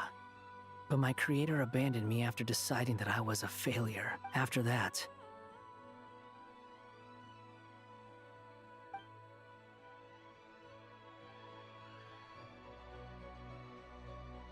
Durin. Resisting the influence of the Abyss, suppressing the urge to destroy, trying to do the right thing. None of these things are easy, but no matter how hard they are, trying to rewrite past wrongs is far harder. You asked me if you would create a new tragedy if you failed. I told you there was no point speculating about that, but the real answer is, yes, you absolutely will.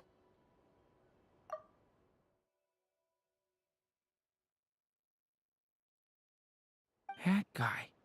But at least you've got people here to help steer you away from the wrong path. So, just keep aiming towards the light. I will. I promise. All right. Break time's over. Hello? Durin speaking. Hello, friends, it's me. What have you been up to, I'm detecting some unmistakable fluctuations here at the border. The amplitude isn't particularly high, but they're completely different signals from the ones before, and the scale is comparable to those I've detected previously. Alice, we were unable to save that person. However, he appears to have retained a portion of the memories gained through that cycle, and was able to hold a conversation with us. I see. Well, that is rather odd indeed. It definitely merits further attention. Could I trouble you to keep trying the same approach? I need to gather some more data. Counting on you. I should probably have Nicole come and check this out as well. Oh, finally. Oh my gosh. I thought I wasn't gonna get through that. Okay, I hope it doesn't throw me into another quest right away. Give me... Oh god, it did. There you are. I was worried you might stop to collect treasure chests opened by the Seelie along the way. It would have taken you so much longer to get here. Another conversation I cannot hear. Platform, I'd like to see Discord or Insta. Wait, why Discord or Insta? I thought we were talking about Twitch. I am delighted to see that you understand what takes priority, and that your adventurer's instinct has not swayed your resolve. Really, I must applaud you for it. You should know. Paimon's head. Okay, I'll try and keep it short. My senses are telling me that this is where we shall find the entrance to the ruins. Oh, cool! Well, what are we waiting for? Let's open it up and see! Patience.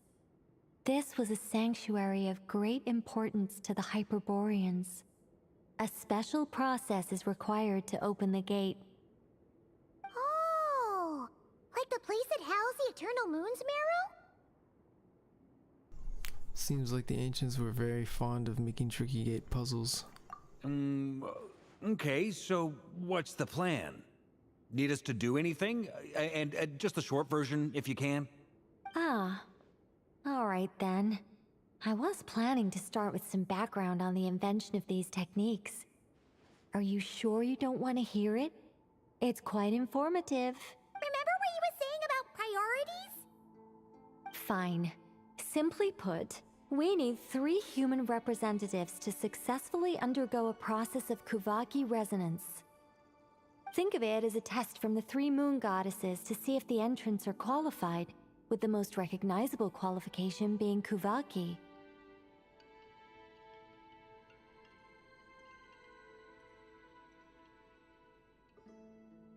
Pretty sure Lauma would ace that test. Oh, wait. But we need 3 people. I also have no doubt that the Moon Chanter would be qualified. But we would need 2 other people with the same constitution.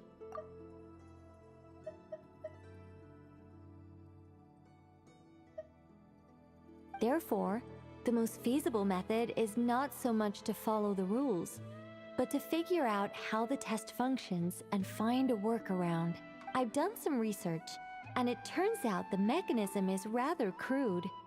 We'll simply need humans to stand before it who have sufficient Kuvaki energy within them. I'm with you so far. How do we get the Kuvaki in them? The easiest way would be transfusion. Take some Kuvaki from Nodcry's soil, put it into the bloodstream, and get it circulating in the body. So we're going to cheat on the test? Precisely. There are other methods, but this is the simplest one. Cheating the system is much easier than trying to hide from it. Huh? Ah!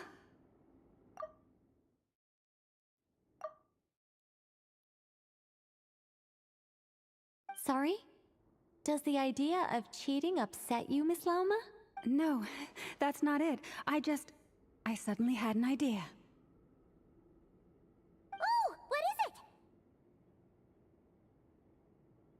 It's about Moon Prayer Night. I figured out a way for Kuthar to join in the festivities. Huh? But as Paimon said, we need to have our priorities straight. Let's get back to the test. I'll follow up with Nefer on the festival arrangements. Oh, okay. Anyway, is this really the best method we have? A Kuvaki transfusion sounds dangerous, no matter how you slice it. If you think that's dangerous, wait till you hear the other methods. I'd be more than happy to go through them if you'd like. There are several. No need, we're good. Let's go with this one. Very well. Kuvaki transfusion it is. Now, I should mention that the risks can be greater or lower depending on individual compatibility.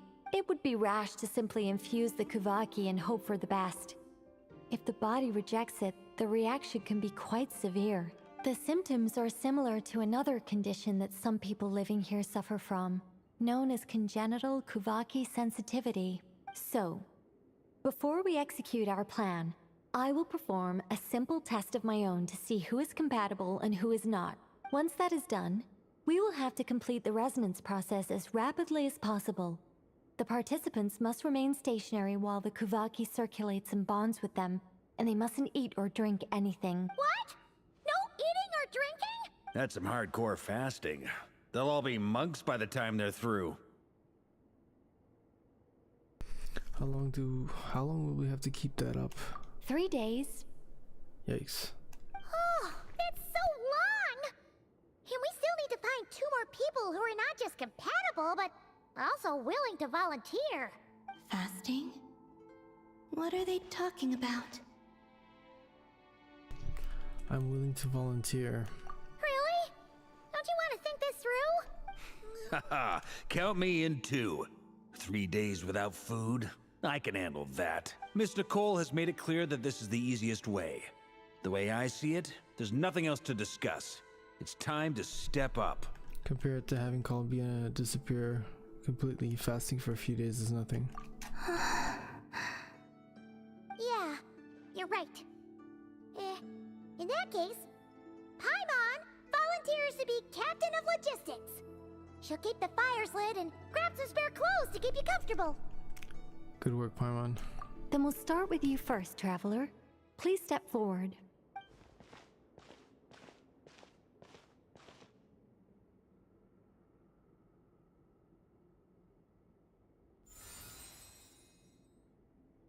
How's it going?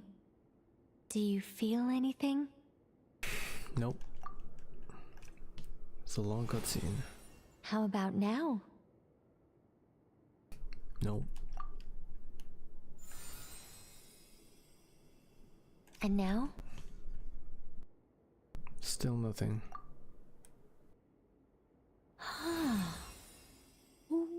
What about now? Did you do something? You guys, it's not a competition, you know. All right, I'm officially impressed. Even as a descender, you can withstand far more than I imagined. It's like I summoned a giant stone titan to arm wrestle you, and your arm hasn't even moved an inch. In my last attempt, I infused 5 times the amount of Kuvaki required. That much? Yes. Safe to say, Compatibility won't be an issue for you. You're eligible to join. You're next, Mr. Varka. Sure, here goes nothing. All right. I'll start where we left off. 5 times the required Kuvaki dose. That's not a good idea. Whoa, whoa, whoa, hey, wait a minute. How's it going? Ooh, no, not great. I kind of want to puke. Feels like I've been drinking too much. A few bottles of wine, then a big stein of Dark Horse, with some hard liquor from Liyue mixed in. You think this is funny? I just lost to a young lady in an arm wrestling contest. I'm never gonna live that down. My apologies. I'll lower the concentration and try again. Oh. How's it going now? I'm not as dizzy as last time, but I can still feel it pulsing around. In that case, you wouldn't be an ideal choice, Mr. Varka. Let's try someone else. Okay. Let's go ask some of our other friends then.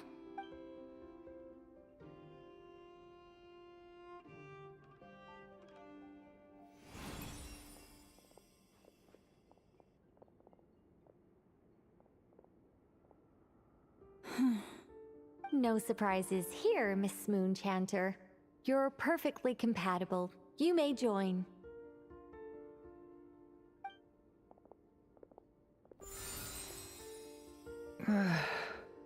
I'm getting a slight headache. Shame. You were so close. Whoa, I'm itching all over. Allergic reaction. We can't have that. Huh? Well, are you gonna start a what? The Hexenzirkel is an organization that cares for and protects children. We will not have them do dangerous things. Not even tests.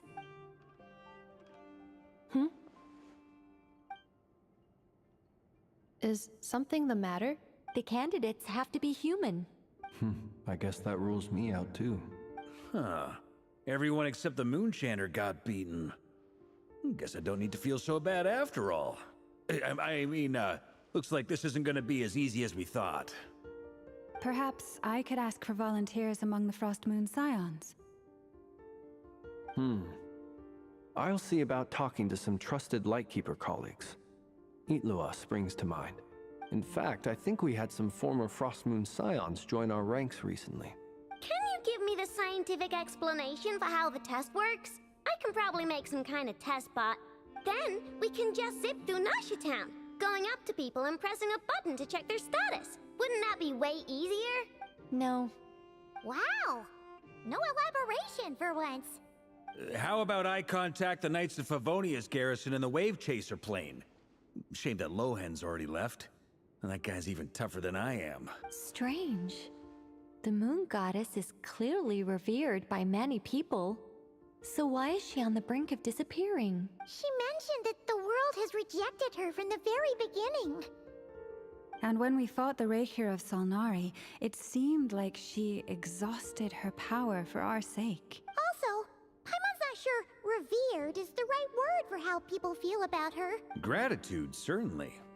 For my part, anyway. It's basic reciprocity. She helped us, so she deserves our help in return. Yeah. Even though she looked like she didn't care, she still saved a ton of people, including me. A review of the relevant data leads me to conclude that Miss Columbina is a good person. Yep, you bet! They really think so? I'm super surprised that Columbina isn't her actual name, though. I think it really suits her. It's light and graceful and... yeah, just a really pretty name. I know, right? Unfortunately, that's not our decision to make. Columbina. That was the code name the Fatui gave me. But it also came up in the song I heard when I was born. But... is that really all there is to it? What do I truly think of my own name? Is there anyone left who will still call me She told me to pick whichever name took my fancy. Why did I pick Columbina? Maybe because I felt she never wanted to become Kutar and be worshipped as a god. What did she say? Is there anyone that left who will still call me by that name? That was a code name for the game, but it also came up in the song I heard when I was born.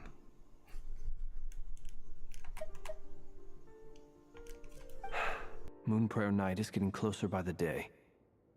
We're running out of time. We need to look for other candidates.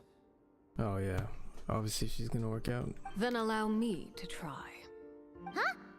What are you doing here? You contacted your friends via the Adventurers Guild. Sandrone has been keeping an eye out for something like that, so she informed me. Since I have the ability to accommodate a moon marrow, I should prove to be a suitable candidate. Arlecchino. When can we begin? I see. We can begin right away.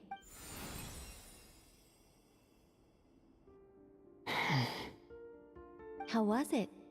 Did you feel any discomfort? Not at all. Then it seems we shan't need to look for additional candidates after all. Great! Cool. Alright, like Paimon said, the rest of us can take turns making sure the three of them stay warm and comfy. Then, my job is to take care of the caretakers. I will ensure everyone receives food and accommodation. Let's do this, no time to waste. Hopefully this cutscene ends soon. I'm ready as well.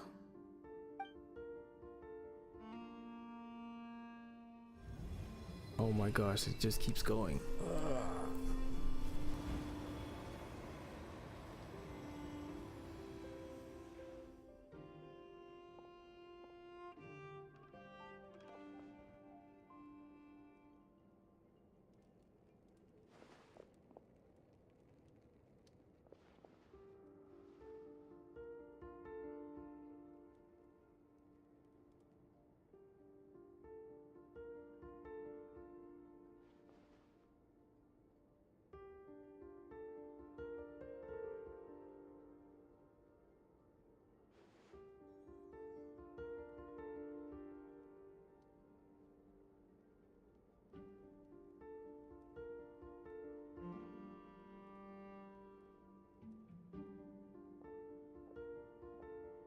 The work is done.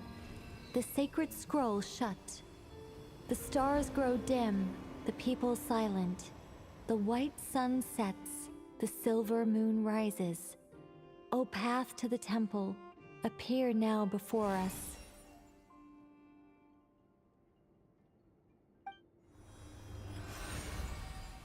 Wow! It really opened! So that's what all this is about. They've been trying to open this gate. With a calm mind, this proved not too arduous. Come, let us enter. Wait. It might be best to eat something first. Take care to chew properly and swallow slowly. It will give your body time to readjust to the digestion process. They will head in soon. They will need to enter this gate.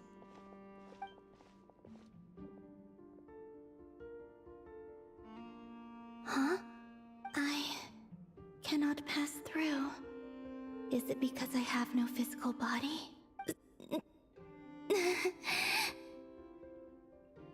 It has been 3 days. My strength has all but completely faded.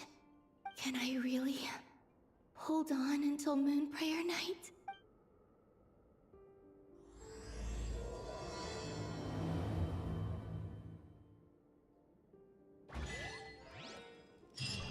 Oh, thank goodness. They let me out. Oh, they let me out. Yes, I can log out now. I'll run away from this place so I don't end up getting caught into another cutscene. Okay, what is this? So, which platform? Discord or Instagram? No, but what am I supposed to be doing on Discord? Like, I only use that for I'll use that for work or something like that, but.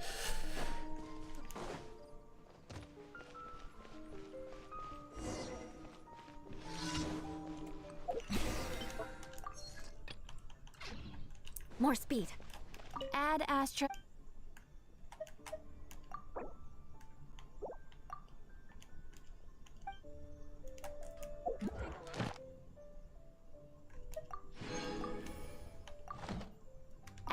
extra abyss. Thank you for completing today's commit.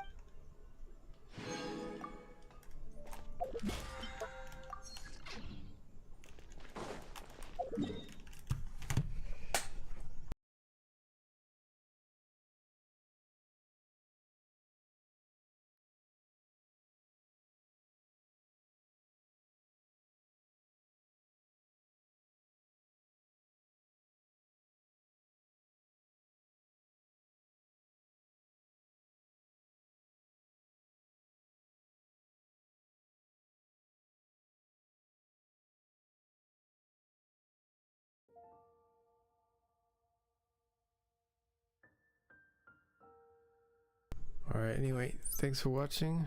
Till next time, peace out. We're gonna be doing... What is this now? It should be Act 4, I think. No, Act 6. Going back in time. Alright, anyway, take it easy. It's time for me to go to sleep. Have a good night, everyone.